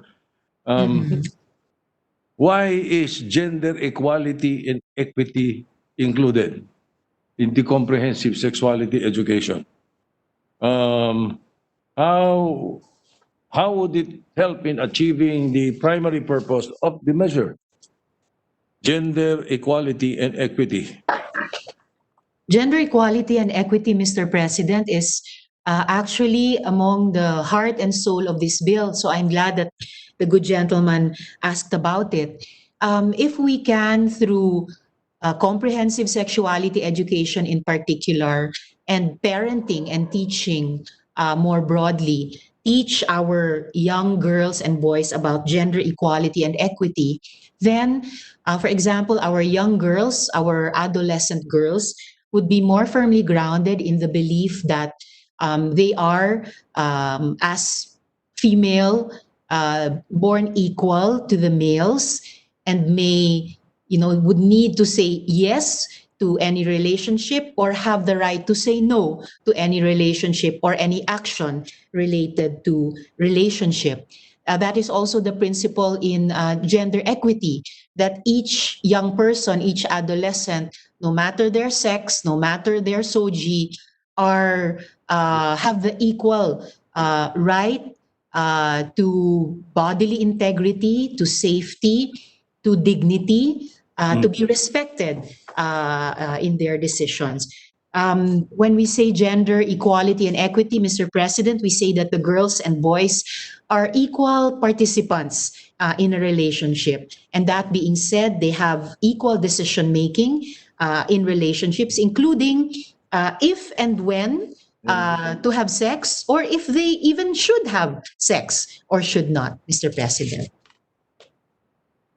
Well, again, I don't find it in the definition of terms, but Yes, Mr. President. under the comprehensive sexuality education, I think it is very important that we define it, because for some prudes like me and other guys, and I've heard this before, when you mention gender equality, ang papasok agad LGBT. Hindi po, Mr. President. I mean, hindi lamang sila. I-define Lahat, natin lahat. para alam natin hindi, that we're focusing on the teenage women. Di ba? And the teenage men, Mr. President, dahil gusto rin nating maiwasang maging batang ama sila. And the both sexes and whatever their SOGI are. But yes, Mr. President, I will propose a proposed definition for gender equality and equity for the consideration of the good gentleman, or at the proper time. We'll consider that as well at the proper time, Mr. President. All right, thank you. And then we will await that definition also, so that we can achieve the primary purpose of the measure. Thank you, Mr. Now- President. Now, on a similar note, among the topics to be discussed under the Comprehensive Sexual Education, or CSE, that will be integrated, you are integrating it in the school curricula, is the effective contraceptive use. What do we mean by this then? Will this allow the schools to, kasi kung integrated in the school curricula, will this allow the schools to distribute contraceptives among their students? Mr. President, not necessarily because this is comprehensive sexuality education. It doesn't speak specifically about provision of family planning products. So when we include here effective contraceptive use in comprehensive sexuality education, it's teaching the adolescent students the range of family planning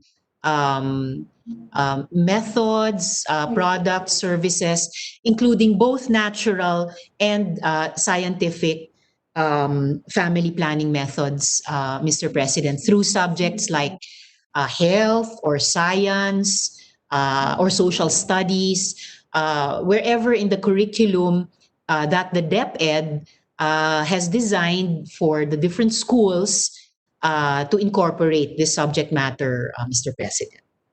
Aren't we promoting promiscuity dahil ano tawag dito? On effective contraceptive use, ituturo ba ito? They will teach it to the students? Mr. President, what is sought Men and women, I'm sure Senator De La Rosa will be very interested. I'm glad if Mr. President, if Senator De La Rosa, No, my in Mr. teaching, would be teaching the use of interested. contraceptives. I mean, he might be. He might be. Actually, Anyway, Mr. President, we have here. ituturo siguro, no? I beg your pardon, Mr. President? Hindi nyo naman ituturo sa eskwelahan, ano? Yung contraceptive use?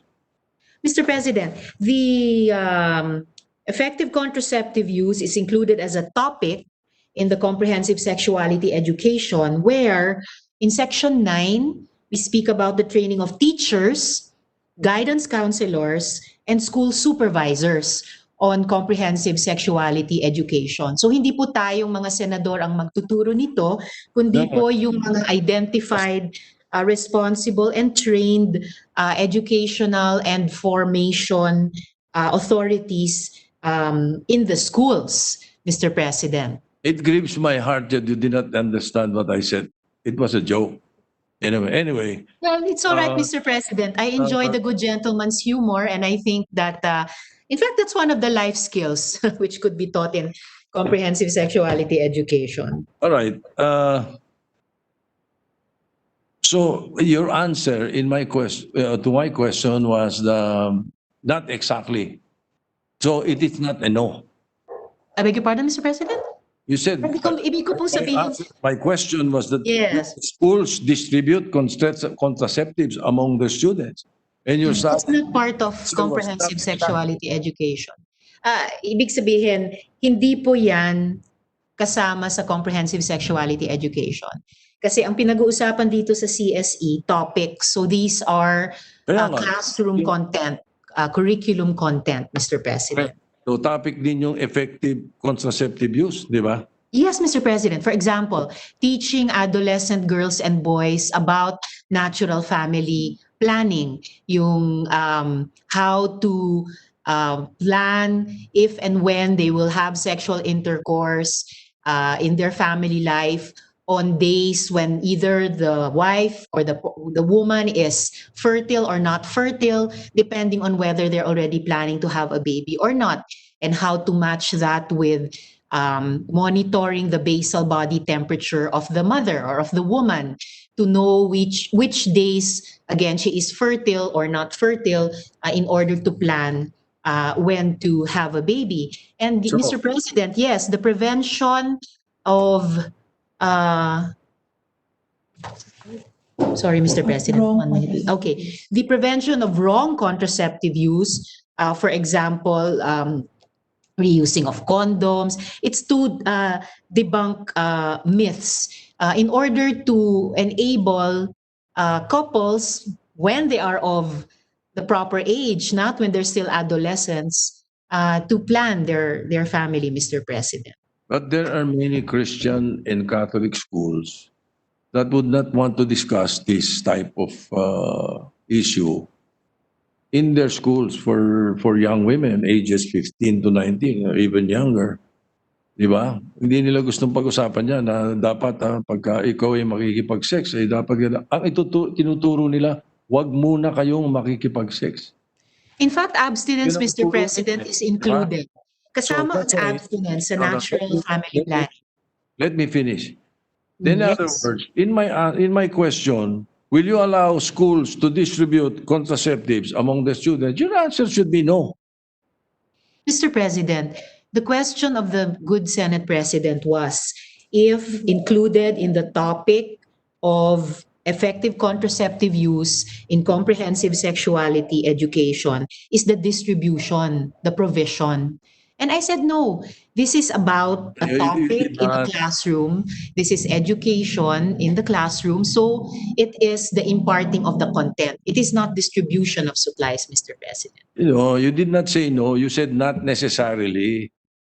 You can look at the journal. And I was waiting for the answer na no. Kung sinabi mo no, wala na. Let's go to the other topic eh. You said Furthermore, Mr. President. necessarily. Furthermore, Di ba? Mr. President. In that case, it will violate the freedom of religion of some schools, religious educational institutions. Kung ganun ang sagot natin. Kaya dapat, nasagot na lang natin, no. Mr. President, I already clarified that what I meant was because the question of the good gentleman was, Will they does distribute? the That was- provision of supplies come into the teaching of the topic and comprehensive sexuality education? I clarified that that does not include that, Mr. President. And furthermore, CSE or comprehensive sexuality education promotes abstinence as one of the choices. Not the only choice, but it promotes abstinence as a positive choice. And it also teaches adolescents how to prevent pregnancy and sexually transmitted infections should they engage in sexual activities, Mr. President. Okay. In other words, your answer is no. My direct question. Yes, yes, it is no, Check Mr. the President. journal, di ba? And then in the journal is, will this allow the schools to distribute contraceptives among the students? No, Mr. So President. your answer is no. Yes, Mr. President. Right. All right, very good. Let me move on now. Mr. President, Of with the permission of the Senate President, may I just propound a question or just take it as insight on the on this subject matter that is being discussed by the Senate President on what will be taught, what is the scope, with the permission of both parties? Yes, Mr. President. Yeah, Senator Sure, Cayetano yes. is recognized. Thank you. I won't delve into what exactly will be taught, but I will raise a question. I will share with you the question I brought up to DepEd when we were talking about the rising number of out-of-school youths. According to DepEd, their survey shows that many of these out-of-school youths who are girls left school because of pregnancy. And so my question was, I related it to the RH law that we have in, of course, I think all of us don't want the teenagers to get pregnant. I think that's a given. No? The question is na lang how do we prevent them from getting pregnant? And I posed the question, so how are you reaching these young girls to prevent them from getting pregnant? And the young boys, as the good sponsor has pointed out, it takes two to tango. It takes two to get pregnant. How do you reach them? So they explained to me, just generally the programs they have in school. And again, I said, I will not delve into that, but the question I raised was, but a lot of them may have gotten pregnant because they were already out of school. They may have already been a product of broken homes, of a single working mother, of a home with no parents, nakikitira lang sa kapitbahay, and they got pregnant because they have no responsible family or older member of the family taking care of them. So I simply posed that question on how do we reach them? Does not require an answer, but I think it was just related to the Senate President's question na ano yung itinuturo, dahil ang sa akin, saan naman ituturo, di ba? Sa school, baka wala na sila doon, matagal na silang baka 9 years old pa lang, out of school youth na, and then at the age of 12, niligawan, binola, nabuntis, but no one's explaining anything to them because they're already out of school, and so on and so forth. It's a vicious cycle. I just posed that question. I leave it to the parties if they want to pursue that point, but I think it's related to spread it into the record. Thank you. Yes, Thank Mr. you. President. Thank you to the good senator from Taguig. And in fact, Mr. President, that is an important part of what we are discussing. Kung wala or kulang ng parental supervision and education yung ating mga teenagers, then the school must complement what the parents are teaching or help fill the gap if there is any gap, including in terms of teaching our young people how to prevent teenage pregnancies, Mr. President. Maganda yung point na bringing up ni Senator Pia Cayetano, because it is in fact related to my next question. And I'm glad that she informed us of the answer of the Department of Education na hindi naman sa eskwela nangyayari. Usually, nasa labas na. So ang pag-aralan natin is paano ituturo sa kanila pag nasa labas ng eskwelahan, hindi lang nasa eskwelahan. Di ba? Magandang, Yes, Mr. President. It's a very good point that was brought out by Senator Pia. Now, And in fact, Mr. President, in the bill, Section 8, there is comprehensive sexuality education for parents and guardians with adolescent children. And so that is that responds directly to the latest point brought up by the good gentleman. yeah, all right. So there will be a comprehensive sexuality education for parents and guardians Yes, Mr. with President. adolescent children. Saan gagawin to? Section 8, Mr. President, there will be a community-based program for the education and awareness of parents and guardians about teen sexuality. It shall be developed and implemented with the main objective of capacitating them to effectively guide, counsel, and provide support to their adolescent children in concerns and decisions related to their sexual health, Mr. President. By who? This will By who? be, What does your bill say on who will do that? There, as you said, as Senator Pia Cayetano pointed out, most of them are out of school. They get pregnant out of school. sorry. Not Yes, school. Mr. President. So yung Um, parents din, sino gagawa ng comprehensive education program sa parents? Is it there in your bill? Yes, Mr. President. If the good gentleman would see Section 8, precisely on CSE for parents and guardians with adolescent children, the bill proposes that these classes shall be conducted by trained municipal or city social welfare and development officers. And several avenues that can be pursued are the family development sessions of the DSWD and parent-teacher association meetings, but other avenues should also be pursued. And the M or C SWDOs shall endeavor to reach out to parent organizations in schools and communities to promote such a program, Mr. President. In other words, the answer is LGUs. Sa LGUs, Mr. President. And then trained. Yes, Mr. President, there will be training offered to parents and guardians. No. Who will train the trainers? This will be undertaken po by the DSWD in partnership with the local government units, Mr. President. It's not in the bill. Is it in the bill? It is in the bill, Mr. President, Section 8 on page 9, the section entitled CSE for Parents and Guardians with Adolescent Children. And then the parent-teacher associations will also be prime participants in these trainings, Mr. President. Yes, that was not my question. The answer you gave me is that it is in the bill. Yes, it's in the bill, page 9. These classes shall be conducted by trained municipal, city, SWD, etc., etc. I'm asking who will train? The DSWD, Mr. President, and the local government units. Hindi nga eh. Ano nakalagay nga dito? Trained by municipal, cities, and DSWD officers. Sino magte-train doon sa DSWD officers and the LGUs officers? That is my question. Yung DSWD nga po, Mr. President, and the LGUs, they will train their municipal or city social welfare development officers to conduct these education and training sessions on comprehensive sexuality education with parents and teachers, parents and guardians, Mr. President. All And right. the local information and services delivery network in Section 5 will help with the comprehensive sexuality education. There will also be help from the Council for the Prevention of Teen Pregnancy, which is proposed in this bill, Mr. President. Section 5. Yes, Mr. President. Does it say here that the DSWD will train the trainers? Where is it? Here. Part of Section 5. Yeah.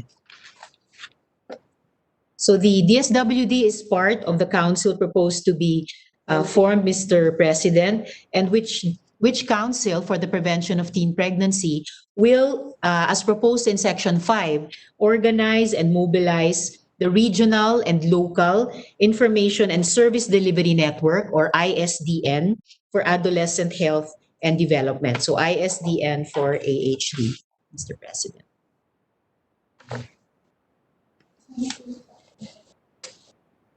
It says further, Mr. President, on the ISDN that the city or municipal health officer shall be the head and point person of the local ISDN in collaboration with the Sangguniang Kabataan or SK Federation or Task Force on Youth Development and or Local Youth Development Council in the concerned localities with technical assistance from the council and other relevant national government agencies. The city or municipal population officer shall co-lead the local ISDN. So this will be an interagency effort, Mr. President, at the local level.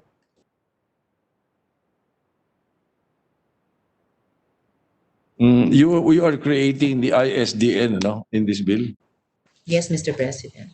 right? And then AHD, Adolescent Health Development. For adolescent health and development, Mr. President. Organizing and mobilizing regional and local information there. What did the ULAP say? And the local government units, ano? During the During the hearing, kaya-kaya daw nila. Yes, Mr. President, during the committee hearings, the resource person from the Union of Local Authorities of the Philippines expressed support for this bill, Mr. President, because being on the ground, they are the first to note that teenage pregnancy remains a problem for their young constituents and therefore for their local government units. Magaling sasagot ha. Magaling. Sir? I was a vice mayor before. I know Yes, how Mr. President. this type of na trabaho pagagawa natin sa kanila. Anyway, sige. I seriously doubt it. Anyway, Section 11 of the measure, provides for the participation of the private sector in promoting comprehensive sexuality education programs through entering into public-private agreement that will mobilize private communication networks and companies promoting CSC through text or short message service or media messages. I'm sure you consulted the telecommunications networks because last time in the 17th Congress, that was what I brought up. Yes, Mr. President. And yes, I do remember now what the good gentleman reminded me of earlier, that yes, the good gentleman did question this same provision in our previous interpellation. And on his advice, I consulted Globe and Smart. And in the following hearing, I was able to tell the good gentleman that they had sent feedback that they were willing to participate as private sector in the promotion of comprehensive sexuality education through text or SMS or media messages, Mr. President. they said yes. Yes, Mr. President. So Here, Mr. President, if I may read again from the documentation of our interpellation, 27th November 2018, I said on the floor to the good gentleman that please be informed. I was reading the letter rather of Ariel Tubayan, head of policy division, corporate and legal services group of Globe. He said, quote, please be informed that Globe interposes no objection to the promotion of comprehensive sexuality education through text or short message service. However, he continued, to harmonize the proposal with existing laws and regulations, the bill should include the proviso stating that the promotion of CSE through text messages or SMS shall be considered as public service announcements that are not within the scope of existing regulations on the sending of spam messages. So just with that proviso, Mr. President, that was the clear message from Globe 2 years ago, no? 2 years ago, Mr. President. Yes, I understand their point kasi mumurahin sila eh. Marami naiinis pag napapadala sila ng text na walang kinalaman sa kanila. Now, I understand your intention in including this section.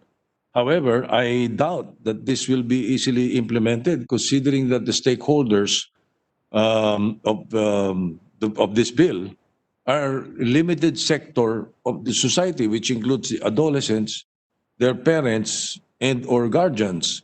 Now, currently, are the telcos capable of determining the age and civil status of their prepaid subscribers for this to be fully implemented? Kasi otherwise, ano yan, text blast sila? Ano? Actually, Mr. President, they would probably be targeting a wider audience than contemplated by the good gentleman, in addition to the adolescents who are, in fact, a big percentage of cell phone users, in addition to their parents and guardians. We're also speaking in this bill of the teachers, guidance counselors, and education supervisors. And we are also speaking about community members at large, Mr. President, in the different local government units, and to include their constituents. So these SMS or text messages on comprehensive sexuality education would actually be serving a very wide public service audience, Mr. President. Yes, it will be very wide and it will be irritating to many because there are 129,714,398 prepaid subscribers in the country. And they will blast all of them. They will not be able to determine who among them are adolescents or parents or teachers. Out of 129,000 prepaid subscribers, not to mention hindi ba yung postpaid. Postpaid, identifiable. Alam nila kung sino doon yung hindi. Ano? Pero the prepaid, 129 million. Oo sila ng oo?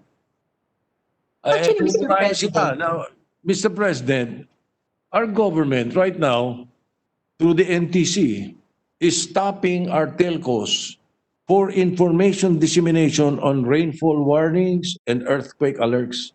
Diba? I don't think sexual education is similar with these natural hazards for conducting, for our government to ask the assistance of our telcos in conducting information dissemination. Don't you think the comprehensive sexuality education in schools and those given to the parents and guardians or adolescents to the LGUs, as well as your web portal, shall be, or that you will be creating, will be purpose enough to send the needed message to the intended recipients. Hindi ba? Isn't that enough? Bakit kailangan lahat ng subscriber at lahat ng prepaid subscriber sa Pilipinas ipadadala ng comprehensive sexuality education messages?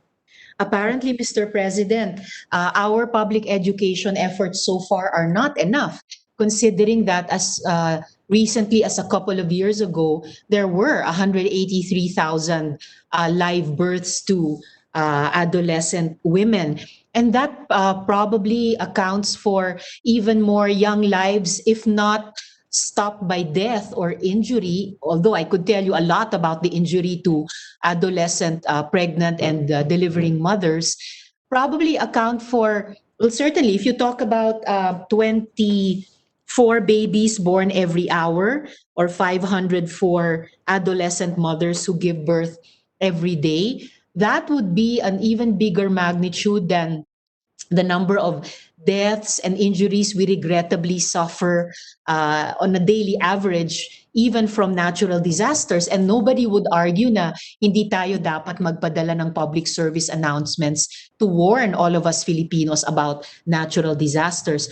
Mr. President, a text blast is only one possible strategy. And may I share the examples from other countries as well, which have, without irritation to the population and with public service to the population, have successfully used this platform. For example, Mr. President, Rwanda has the M4RH, or Mobile for Reproductive Health.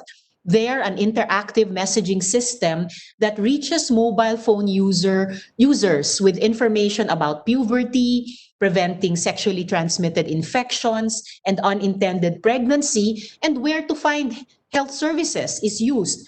And for a second example, Mr. President, in the Côte d'Ivoire, they have this accelerated school pregnancy reduction plans, a phone line soon to be launched to provide callers with referrals to health services and health centers. And in addition, health information and services will also be disseminated through SMS messages, among others. Again, this is not the only possible strategy. Disseminate through these messages under the plan.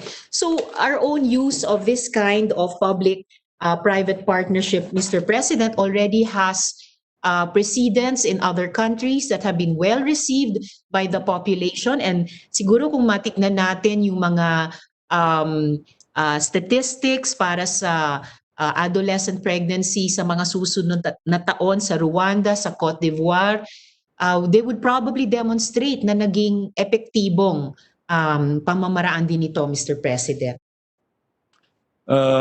Your Honor, Mr. President, iba ho yung Pilipino, mahirap i-compare yan dyan. 109 million Filipinos, walang aangal sa telco. Sigurado pag may umangal na medyo maingay-ingay doon sa telco, hindi na gagawin. Eh kung COVID nga, wala tayong SMS, text blast eh. Wala ang gobyernong ganun eh. COVID yun. That's a good idea, Mr. President, and it should have been done. So, hindi, because ayaw ng mga telcos yan, it's irritating to some people. That's the reason, ano? I used to be chairman of the Committee on Public Services. I rub elbows with these telcos, believe me. Iba yan, masagot lang sa'yo ng oo yan. Pero what ngayon if they don't? Well, I put greater store, Mr. President, dun sa written response nila sa Senado a couple of years ago that they interposed no objection except for that provision, Mr. President, which is easily provided for.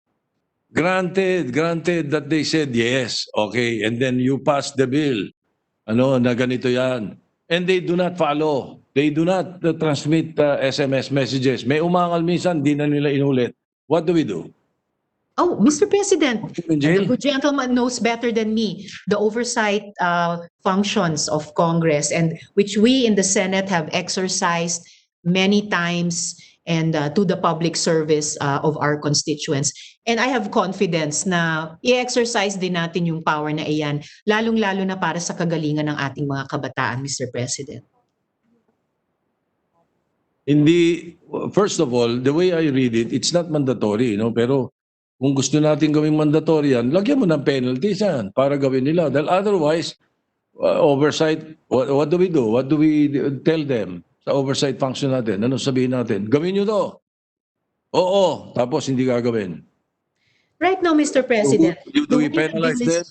Who do we penalize? Right now, Mr. President, the way the bill is worded, the government may enter into public-private partnership agreement. And this was also the formulation nung una natin in-interpolate ito 2 years ago.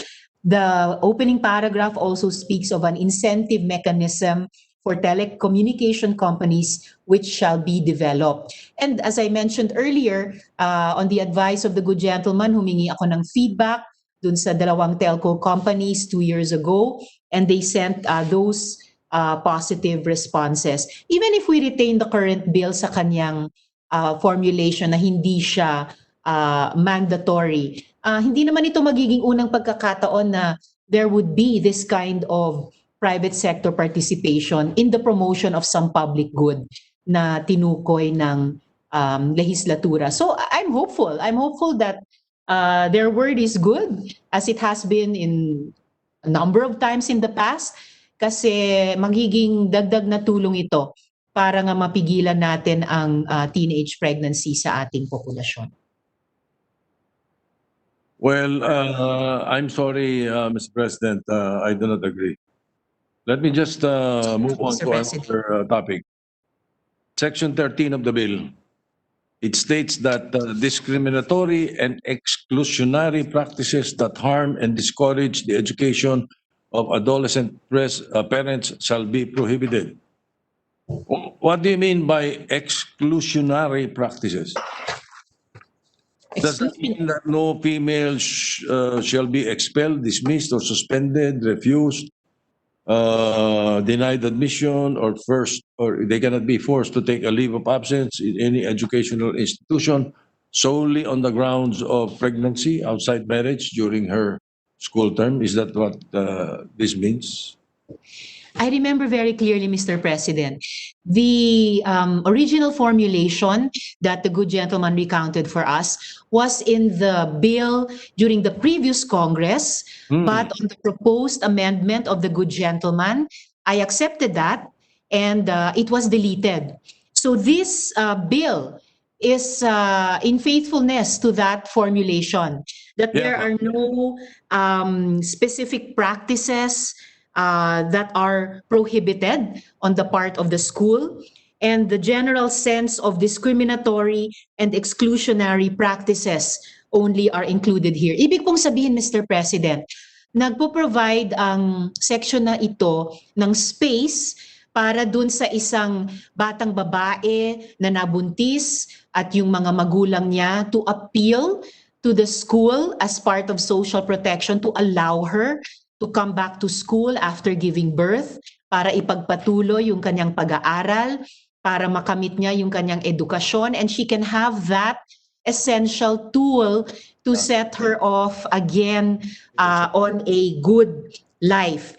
But the formulation of discriminatory and exclusionary practices, not identifying any specific practices, ay bilang pagbibigay din ng puwang sa mga eskwelahan to listen to the girl student and her parents, and at the same time decide based on their school policies at pati na po yung student handbook.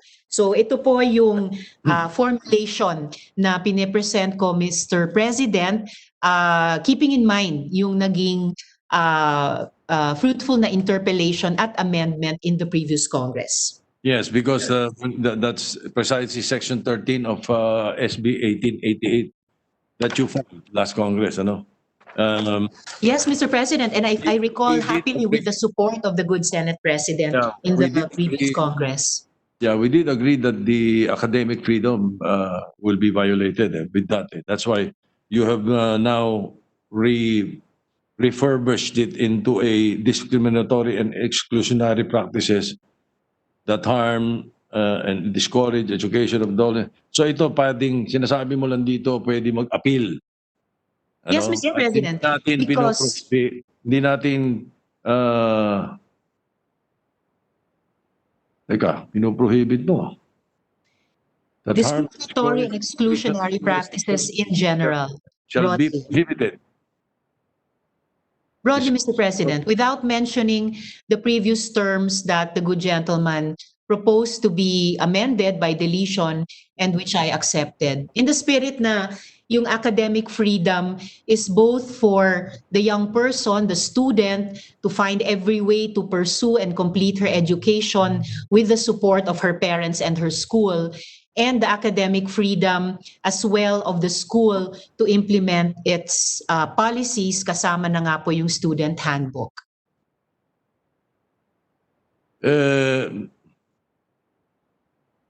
So again, what is your definition of exclusionary practices? Because indeed, it is a fact you remove your previous definition na kinestyon natin nung nakaraang Kongreso, but now it only exists as, line 19 to 20 of page 12.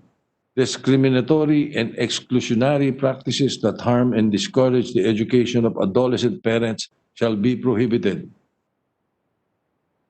Yes, Mr. President. So this broad formulation opens up a space for negotiation and dialogue between the student and her parents and her school. Siyempre, Mr. President, ang pag-asa ko ay yung magiging attitude ng eskwelahan tungo sa isang estudyante niya na nabuntis ay mas kumikiling dun sa payagan siyang makabalik sa pag-aaral pagkapanganak niya. Payagan siyang ipagpatuloy yung pag-aaral niya at makamit yung kanyang degree tulad ng ibang mga estudyante. So by using the broad terms of discriminatory and exclusionary practices, yun na nga, nagbubukas ng espasyo para makapag-hiling, makapag-appeal yung estudyante at yung magulang if the school's attitude is veering more towards not allowing her to continue her education, Mr. President. Further, Mr. President, halimbawa ng mga discriminatory practices din which harm the education of adolescent parents. For example, exclusion of girls from school activities, not discouraging disapproving comments by adults and students, not giving excused absences for pregnancy-related doctor's appointments, and such, Mr. President. And the reason we removed that before is because we were transgressing into academic freedom. Nila, ng mga eskwelahan. Maraming eskwelahan ganun eh.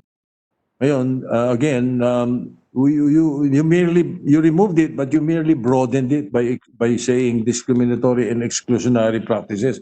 Nasa interpretasyon na ngayon ng kung sino mang or ni Poncio Pilato kung ano ibig sabihin na discriminatory and exclusionary practices kasi shall be prohibited. Yun ang pamatay. O ano ngayon Hindi po, nasabi Mr. President. Saka wala pong Poncio Pilatong pwedeng pumasok dito dahil walang paghuhugas ng kamay. In fact, the use of the terms opens up that space for dialogue between the student and her parents and the school, Mr. President.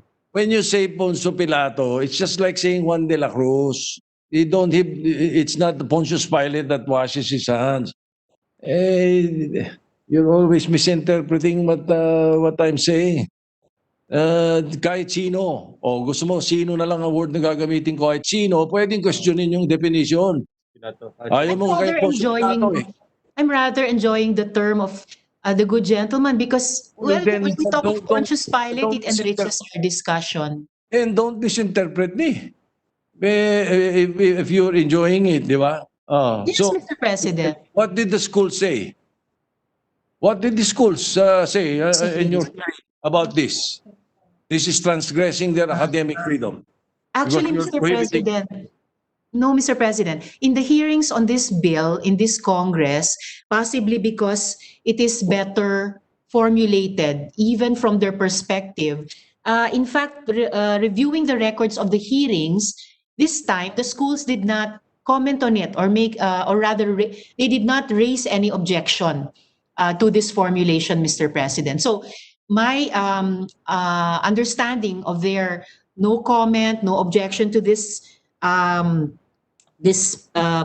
Mr. President, is that they see that it is a reasonable formulation and allows them to hear the appeal or the request of the student and her parents and still allows them the latitude na hindi sabihing nagdi-discriminate sila or nag-exclude sila when they decide on the basis of their school policies and student handbook. Mr. President. Well, I really want to know kung sino yung umattend sa'yo at nagsalita niyan because Recording hindi here. niya naintindihan na lumawak ito eh. It's precisely the old definition can be included in the discriminatory and exclusionary practices. Napakalapad, napaka-broad. Mr. President. It practically says the same thing that we removed last time. No female student shall be expelled, dismissed, or suspended, refused, denied. And going back to what Senator Pia Cayetano was saying, and I believe the statistics, there are more teenage pregnancies of those out-of-school youth than in school. So, Yes, Mr. President, this that's why doesn't we're work. also providing for community-based education. Additionally, for the record, Mr. President, from the school sector, no position papers were submitted objecting to this section. And additionally, Mr. President, the Department of Education also did not offer any objection to this section, Mr. President. Eh, hindi nila naintindihan. Mr. President, perhaps I will suspend my interpellation and formulate some proposals or perhaps more interpellations on the matters because I would like to look into the records of those who attended the hearings and how they came up with this, with their agreement or say comments regarding the subject matter. It's so broad.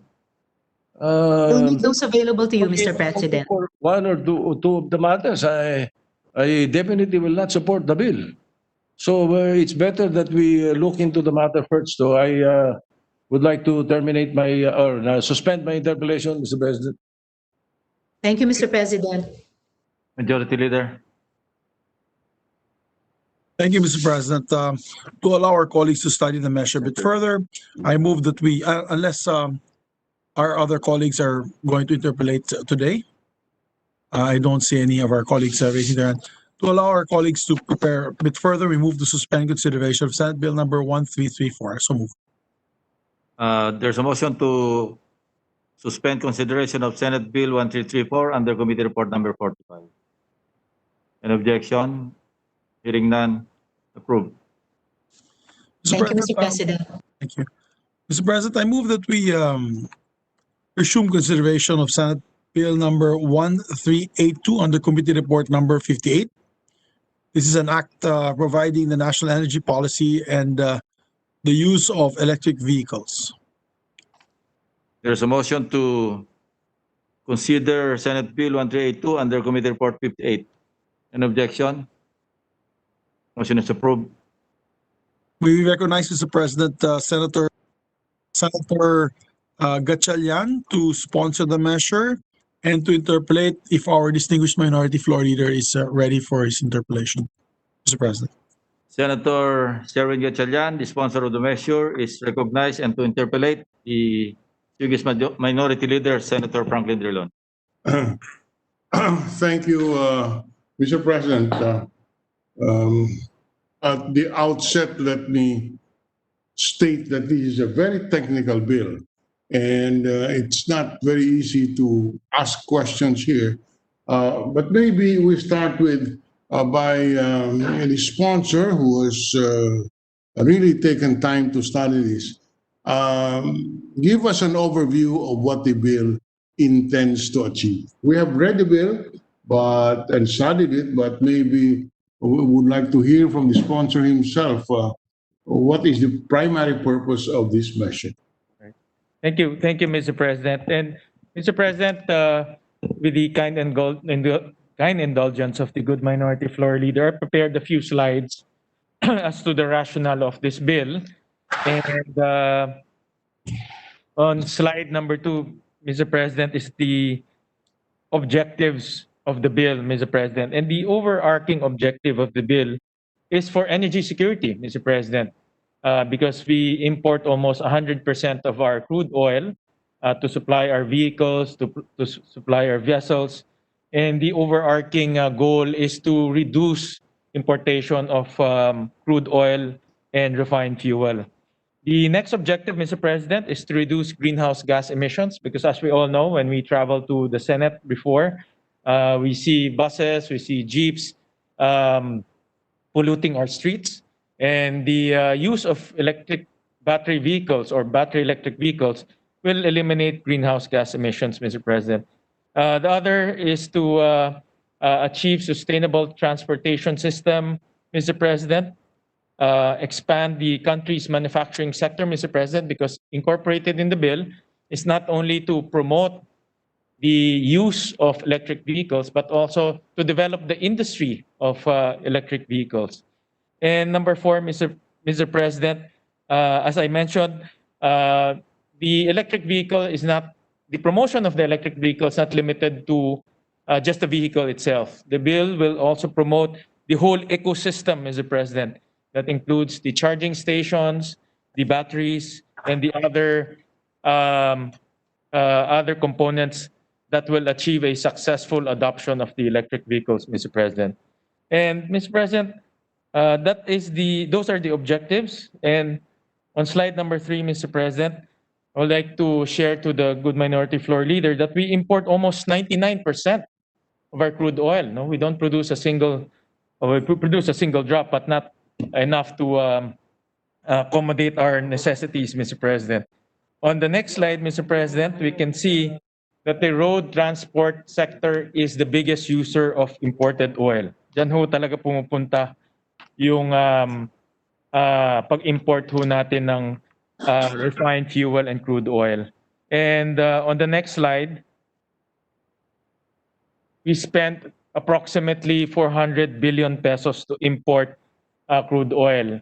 And when prices of crude oil increases, our importation or the value of importation also increases, Mr. President. So, Mr. President, in a nutshell, Mr. President, the bill aims to reduce our importation of oil, to promote our energy security so that we are not dependent on importation of oil, which actually almost 70% comes from the Middle East. And the way to improve our energy security is to adopt the use of electric vehicles in our country. But Mr. President, on slide number 7, to date, Mr. President, we have about 12 million vehicles on the road, but only 0.006% are electric, Mr. President. Majority is still the usual internal combustion engine that we see. That's why the adoption in our country is very limited. So the bill, Mr. President, in a nutshell, will also promote the entire ecosystem, meaning not only to promote the vehicle itself, but also to ensure that we have the charging stations in place, ensure that we have the parking slots for the charging stations, and also the incentives, Mr. President, that will promote the adoption of electric vehicles. So in a nutshell, Mr. President, that is the intention of the bill. Thank you. Thank you, Mr. Sponsor. Indeed, it's difficult to argue against the stated purposes of this bill, given the fact that pollution is an environment, is an issue that concerns all of us. And as the stated purpose of the measure indeed should merit a support of the bill. Just a few points. Mr. President, there are so many agencies that are involved in this bill. You have the Department of Energy, you have the Department of Transportation, Department of Trade and Industry, DNR, ARC, the DTI, DPWH, DOST. My impression is that there are a lot of overlapping functions and can cause some confusion in the mandate of each of the agency. Can your committee review the involvement of 1, 2, 3, 4, 5, 6, 7 agencies in regulating the use of electric vehicles in our country? Yes, Mr. Good Minority Floor Leader. In fact, the initial proposal of the sector was to create a classic interagency committee. And learning from the good minority floor leader that interagency committees tend to be a venue to just extract honorariums and allowances without achieving anything.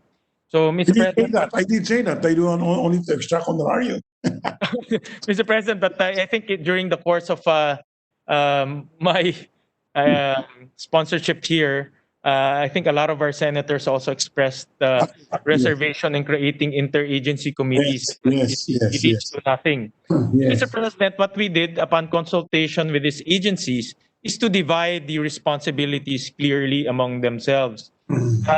DOE will be in charge of the adoption and the infrastructure of electric vehicles because the charging station, as we all know, is electricity driven. So DOE will be in charge of that. In terms of manufacturing, it will be the DTI because, as we all know, the DTI is in charge of nurturing sectors or nurturing industries in our country. The DOTR, since electric vehicles are vehicles on the road, they'll be in charge of the regulation of the vehicles itself. No, they're only limited to the regulation of the vehicles itself. And DOST will be in charge of the research and development portion when we have the manufacturing sector in place. Because we found out from the hearing that there's also wealth of knowledge that our country can harness in the development of electric vehicles, one of which is science and technology. So these are the four major agencies, Mr. President, that we outlined here, but we also outlined DNR for the environmental purpose, although that's a minor responsibility. But those four agencies will perform the bulk of the responsibility in the promotion of electric vehicles, Mr. President. Yes, maybe we can delete the participation of DNR. Anyway, it's just for promulgating rules and guidelines on the recycling and disposal of electric vehicles, charging, etc., etc. This can be folded into the functions of any of the four agencies that you have earlier enumerated. Also, DPWH. Yeah, maybe we can fold the assigned functions to some other agency because I tell you, knowing the bureaucracy, you mention an agency and that agency and its bureaucrats will assert its authority, and before you know it, there is confusion and delay in the execution of the decision. So I would strongly suggest that unless you feel that the objectives of this law cannot be achieved, we can probably limit the number of agencies involved to about four. Even the ERC, I do not know what the ERC here is for, because from the way I read it, the ERC is to promulgate uniform and streamlined rules for self-generating charging stations and centralized vehicle-to-grid facilities. ERC, to my knowledge, is adjudicatory body, and maybe such functions as streamlining the rules can be folded into DOE. I can see that maybe the DOE, DOTR, DTI, and DOST will play major roles, but the others, I strongly suggest that you fold it into the four other agencies. Mr. President, we will take the suggestion of the good minority floor leader as to DNR, DPWH. Although, Mr. President, let me just explain briefly the role of ERC and its importance in this bill. Mr. President, since the charging stations will be attached to the distribution utilities, the rates that the distribution utilities that will be charged to the this charging station should be regulated by the regulator.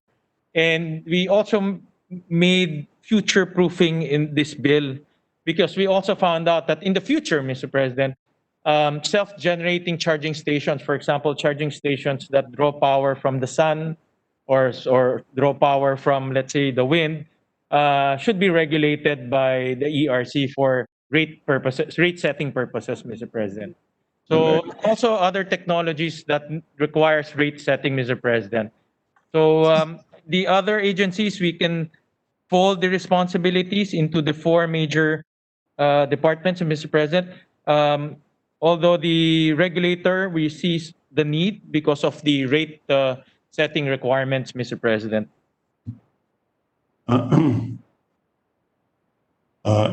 I must comment, however, that sometimes there is truism in the statement that in our environment, the regulator is regulated by the one being regulated. So, That's true, Mr. President.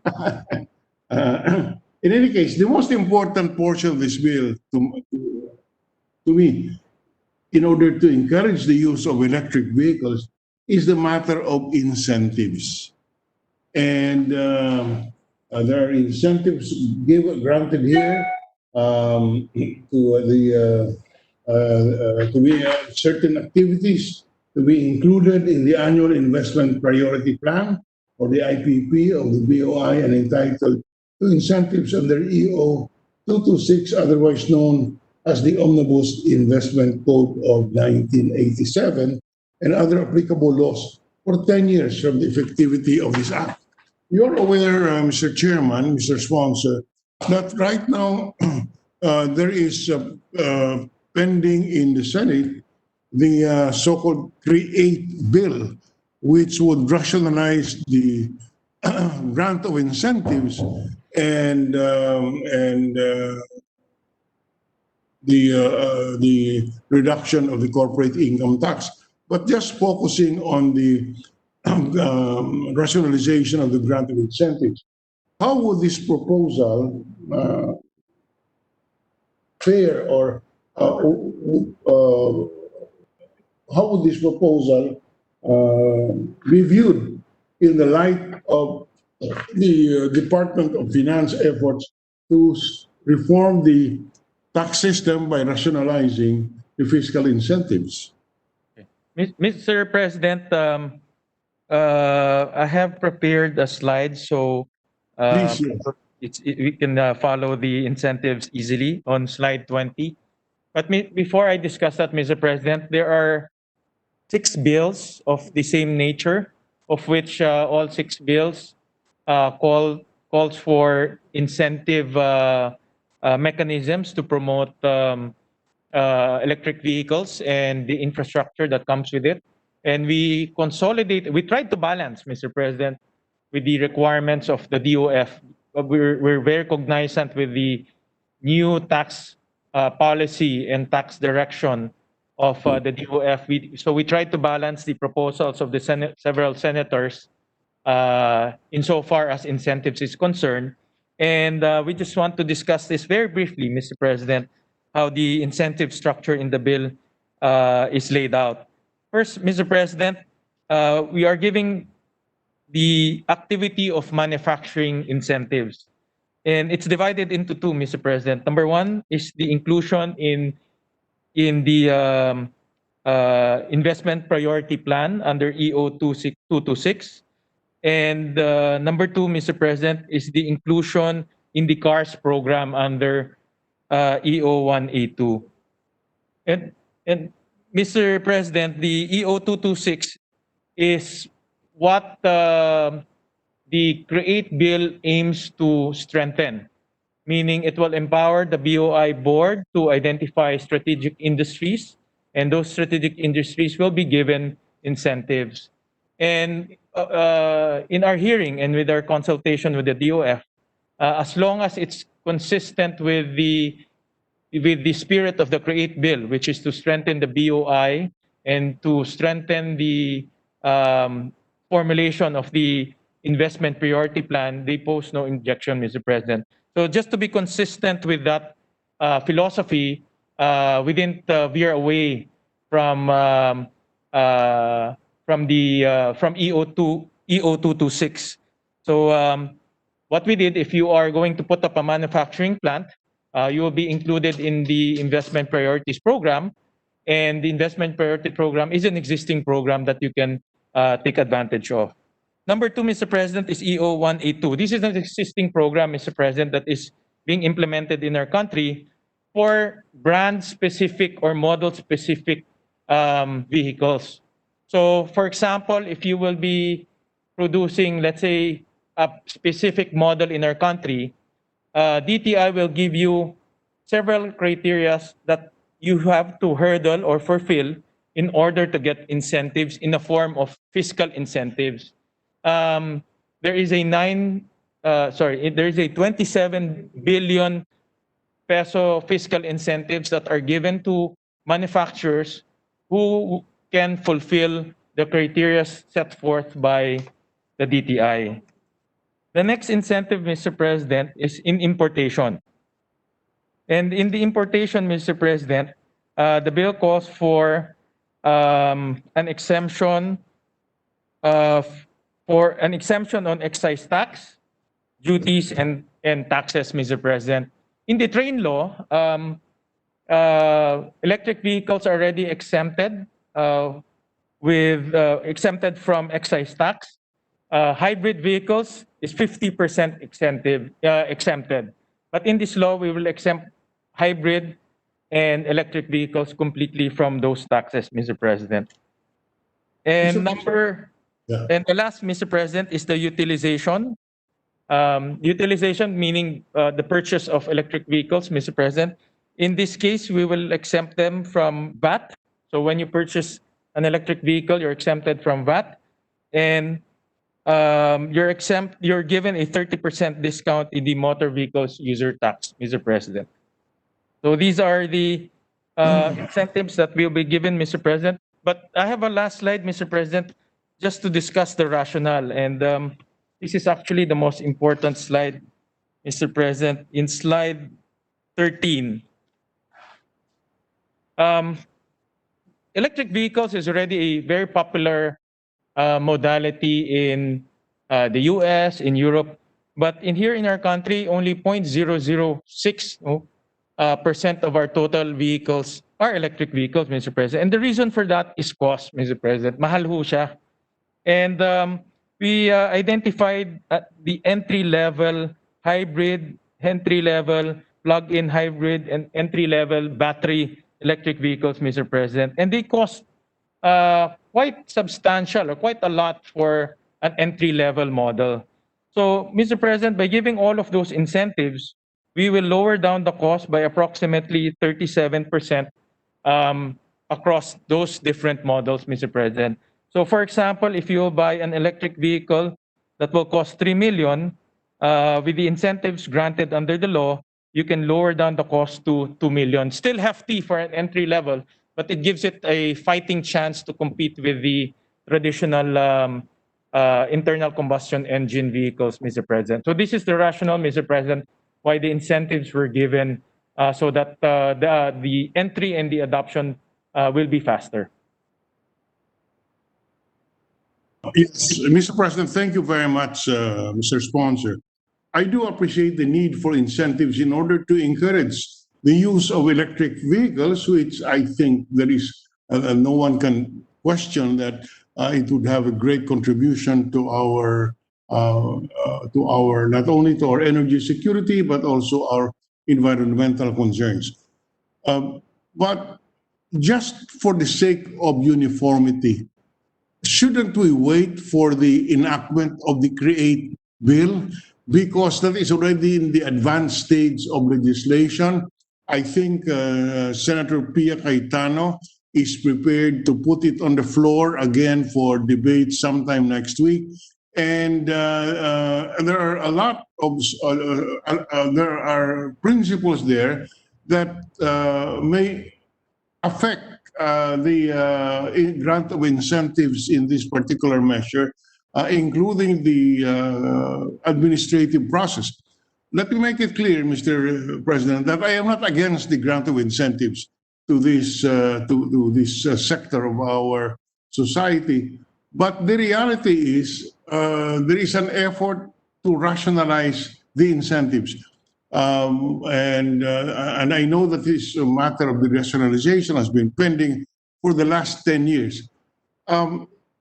Would the sponsor consider, if he may, that we revisit the proposed fiscal incentive program for electric vehicles after at least we pass on third reading the CREATE bill sponsored by Senator Pia Cayetano, so that we will have a better understanding and ability to reconcile the principles in the CREATE bill with the incentives granted here, unless the gentleman is pushing and is saying that the incentives granted here should not be affected by the rationalization of fiscal incentives proposed in the CREATE bill.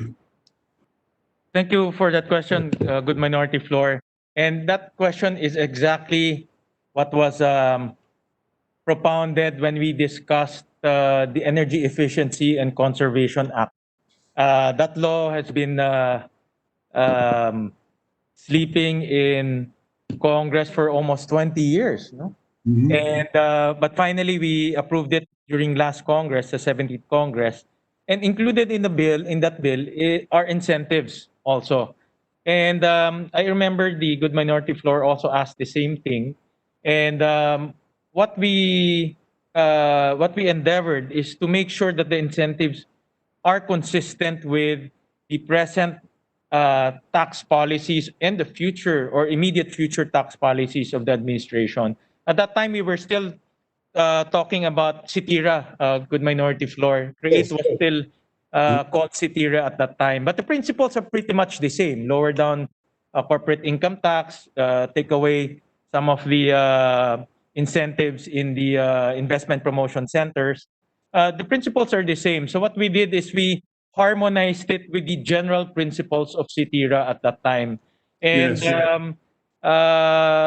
we also made sure that the industry will still benefit from that harmonization. And they, of course, they hesitantly obliged because they wanted more, but they can work with it, they said.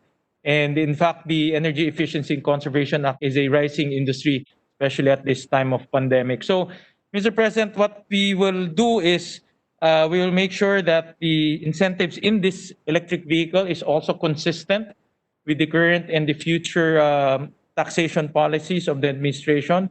Just make sure that it's the general principles and the general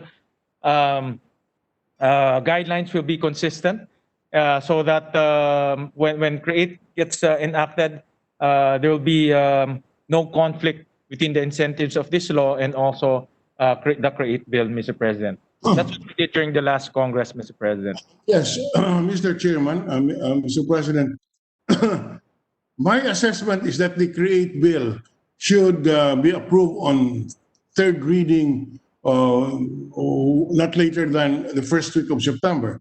It is a reasonable bill that has long been pending, and maybe a 2-week postponement of the further debates on this bill would save us a lot of time.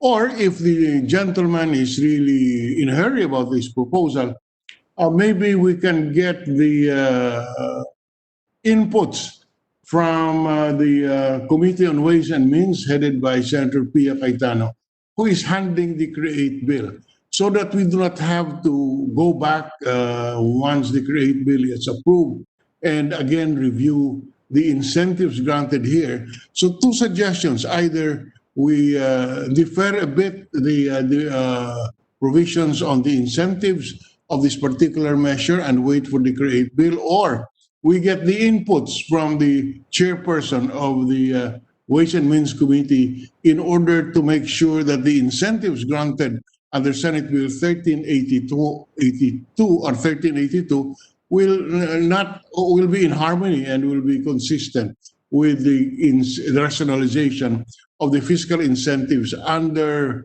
the CREATE bill. In fact, if I recall correctly, there's an agency there that is being created, headed by the Secretary of Finance, who will determine the grant of the incentives to any particular industry.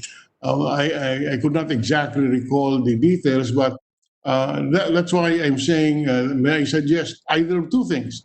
Either we defer the consideration of this measure for about 2 weeks, principally because of the incentive scheme, which I think, Mr. Sponsor, is the meat of this, is a key provision if we are to encourage electric vehicles, or we get inputs from the Ways and Means Committee. That's our suggestion. But we have no objection to this bill, Mr. Chair.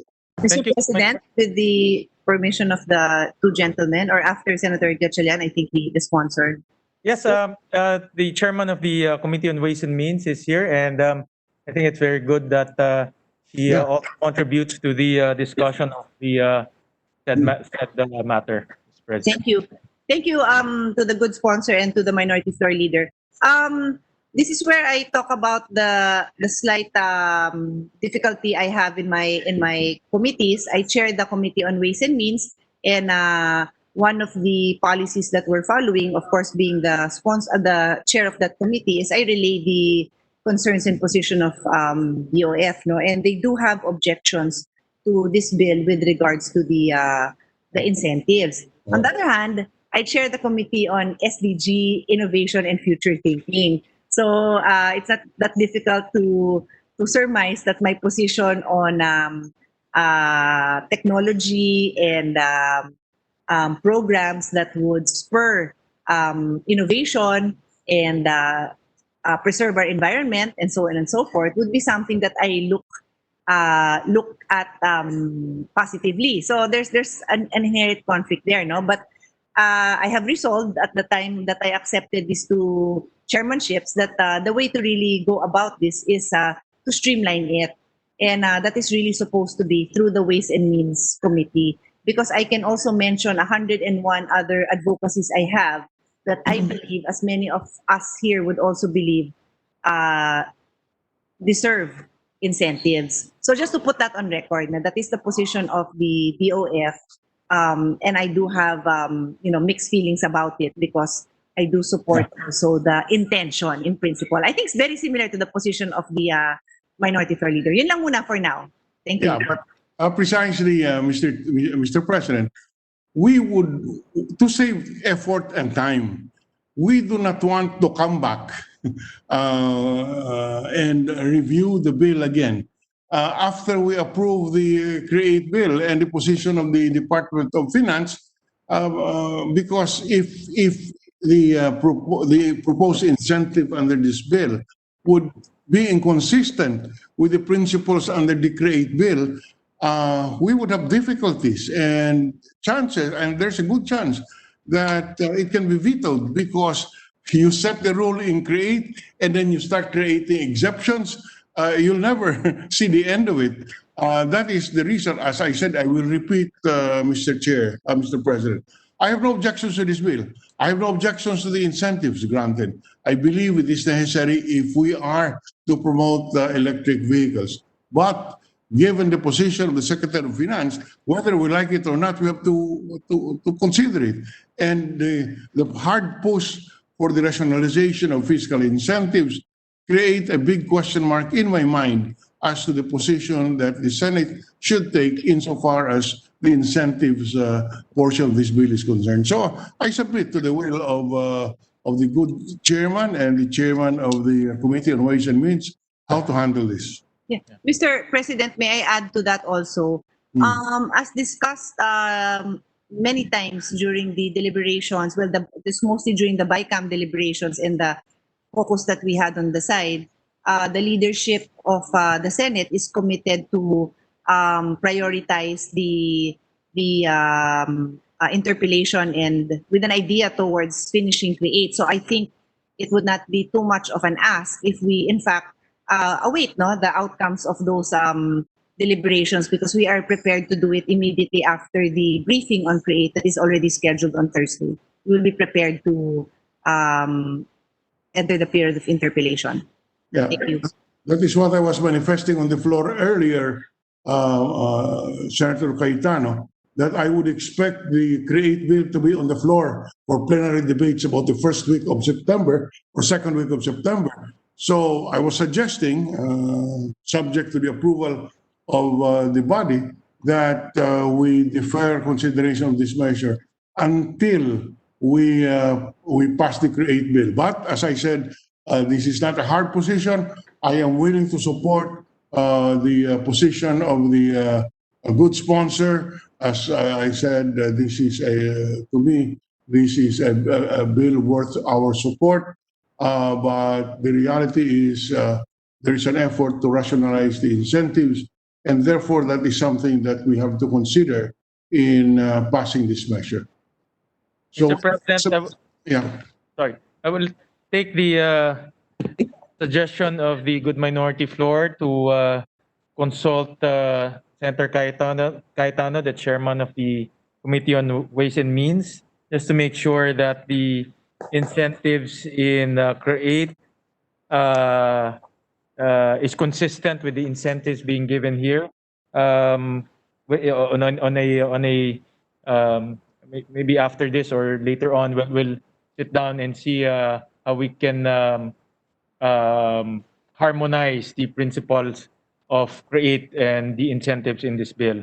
But Mr. President, it's really a tough balancing act. I tried our very best to accommodate the proposals of our senators as well as the proposals of the industry to move forward with a quicker adoption of electric vehicles. As we all know, it's less than 0.5% of our total vehicles are electric vehicles.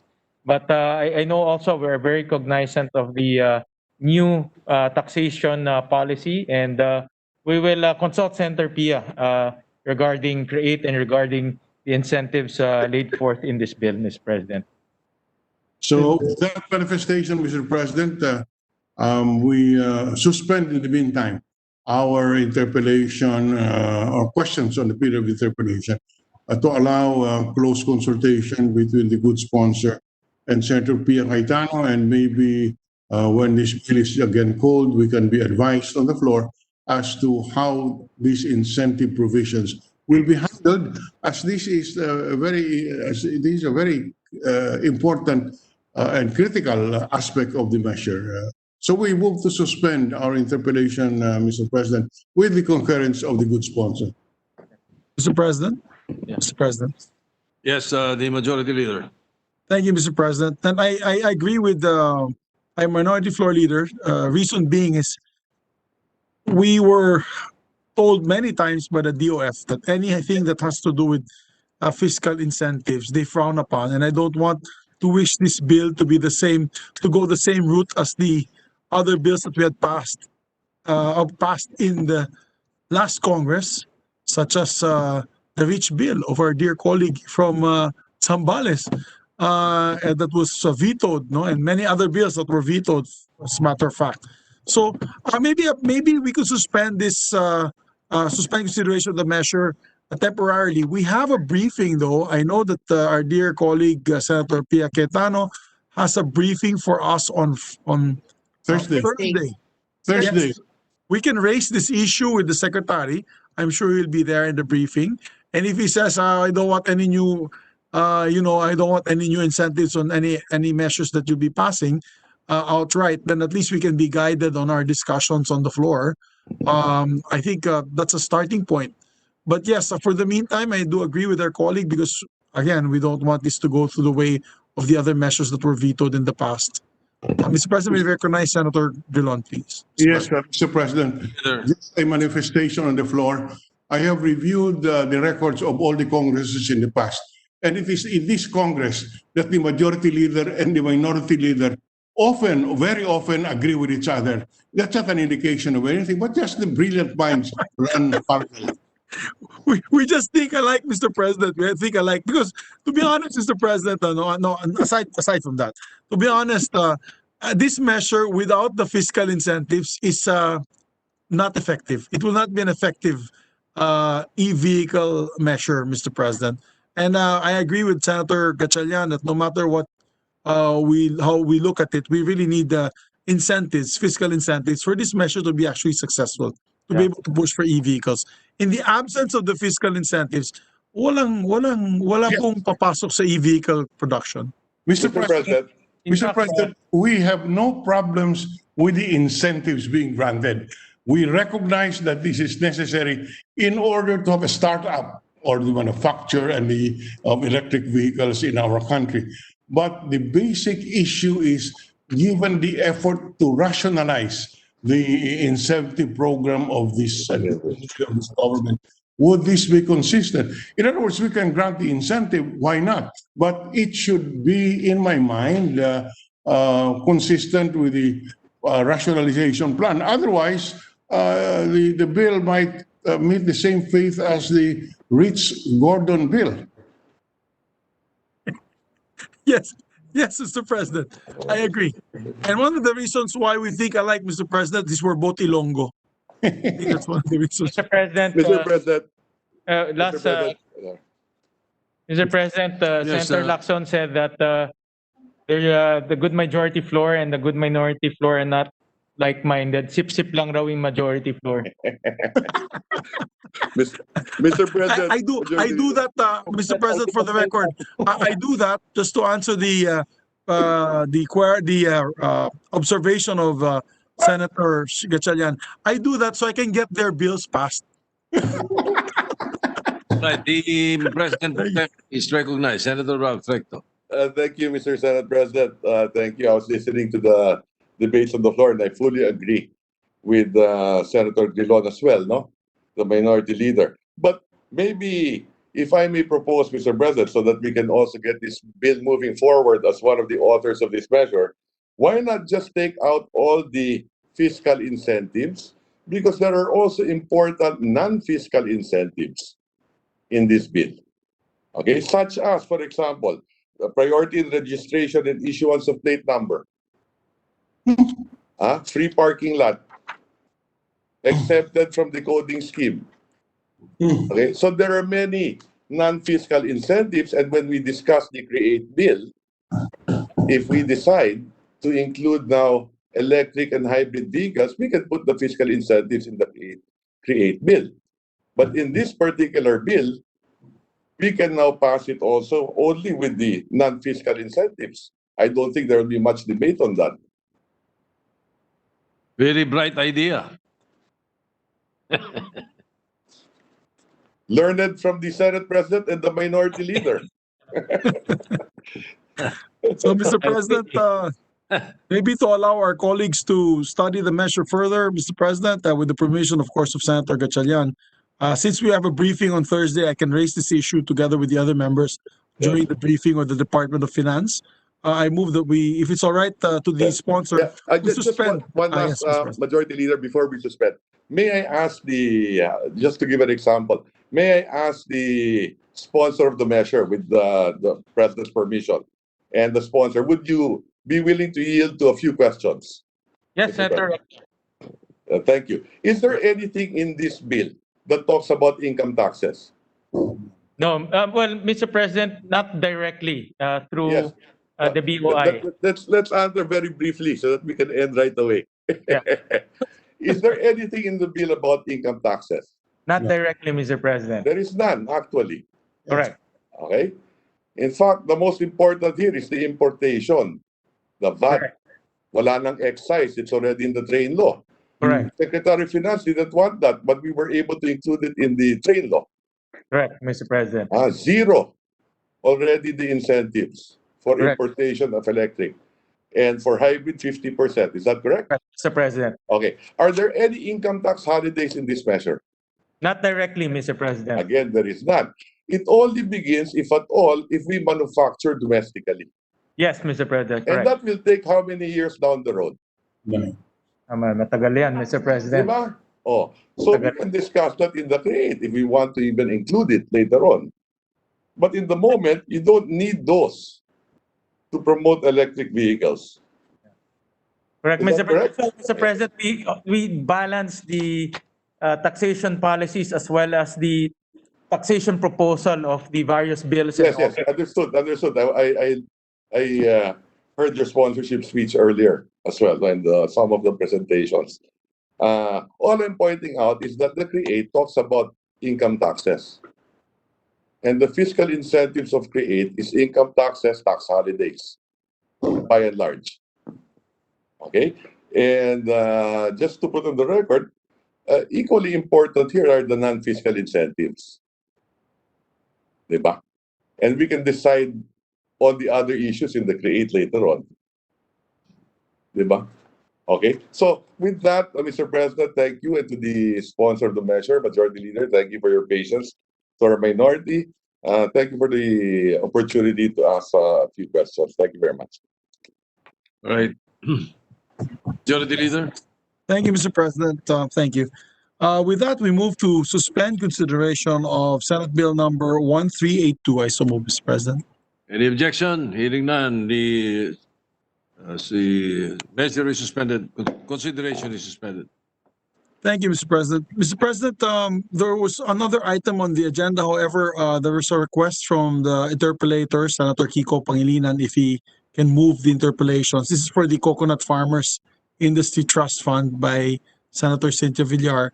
If he's not available today, and we asked the permission of Senator Villar, and she graciously said that she will take it up on another day.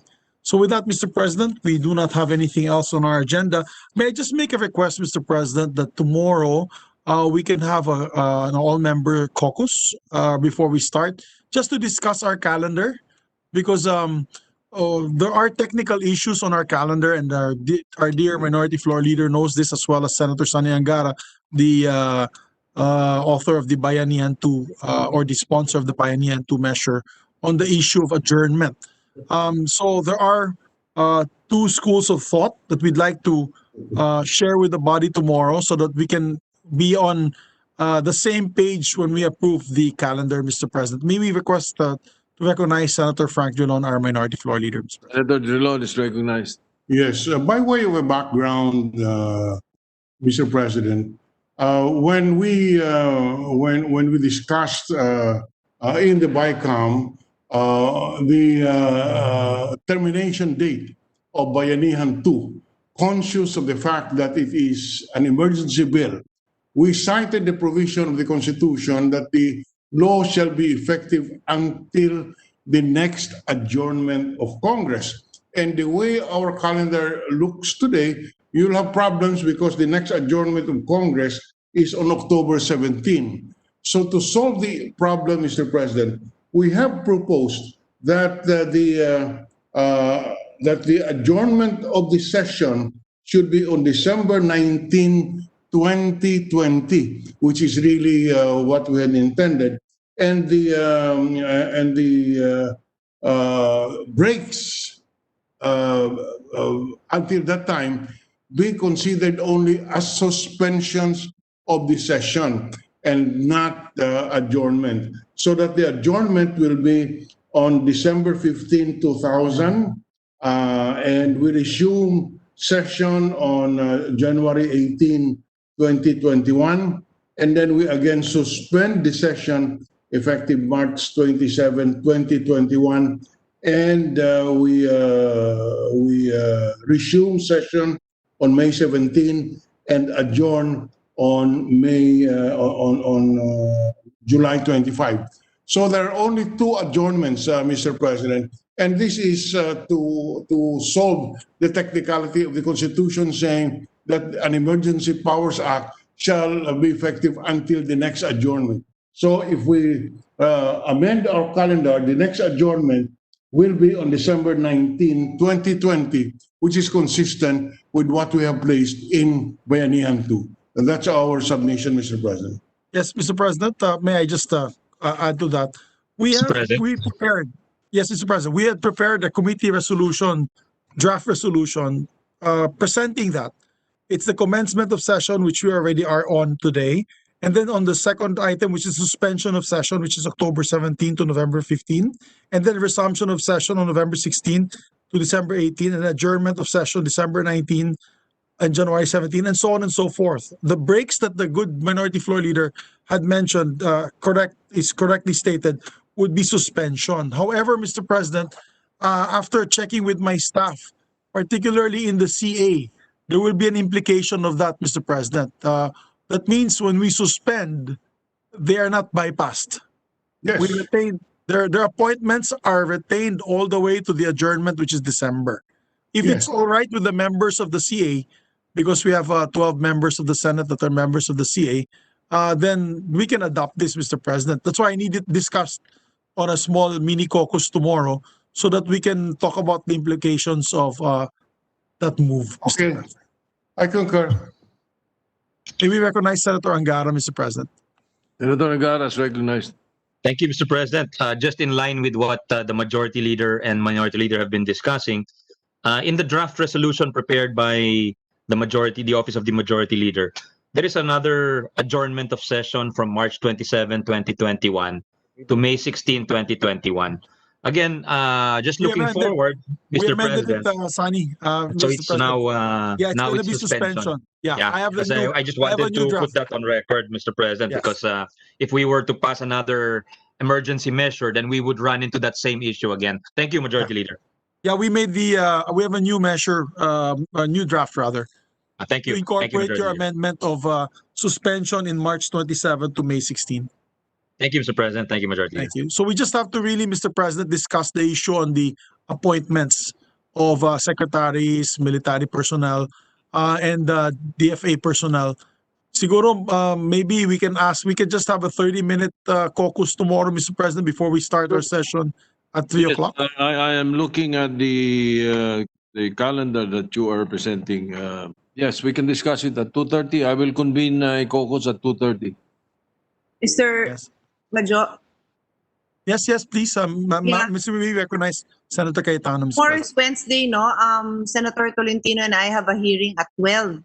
So I don't mind if you push through at 2:30, if you don't mind that we will be absent, or I will request that you move it. I'm fine either way. If it's just a schedule, I can just defer and you can just update us. But we do have a hearing that we needed about 3 hours. That's why it's 12 to 3. It's okay, Senator Cayetano, Mr. President, because it's really discussion among members of the Commission on Appointments. So I'd like to get a consensus among the 12 members of the CA if they're okay with this proposal being made by both the minority and the majority leader. So kung okay naman, then we proceed with the adoption of the calendar. So thank you, Mr. President. With that, no other item on the agenda. Of course, with the arrangement that we will have a 2:30 caucus, all-member caucus, I move, Mr. President, that we suspend session until 3 o'clock in the afternoon, Wednesday, August 26, 2020. All right. Hearing no objection, the session is suspended until 3 o'clock in the afternoon of tomorrow, Wednesday, August 26, 2020. Thank you very much. Goodbye, everyone.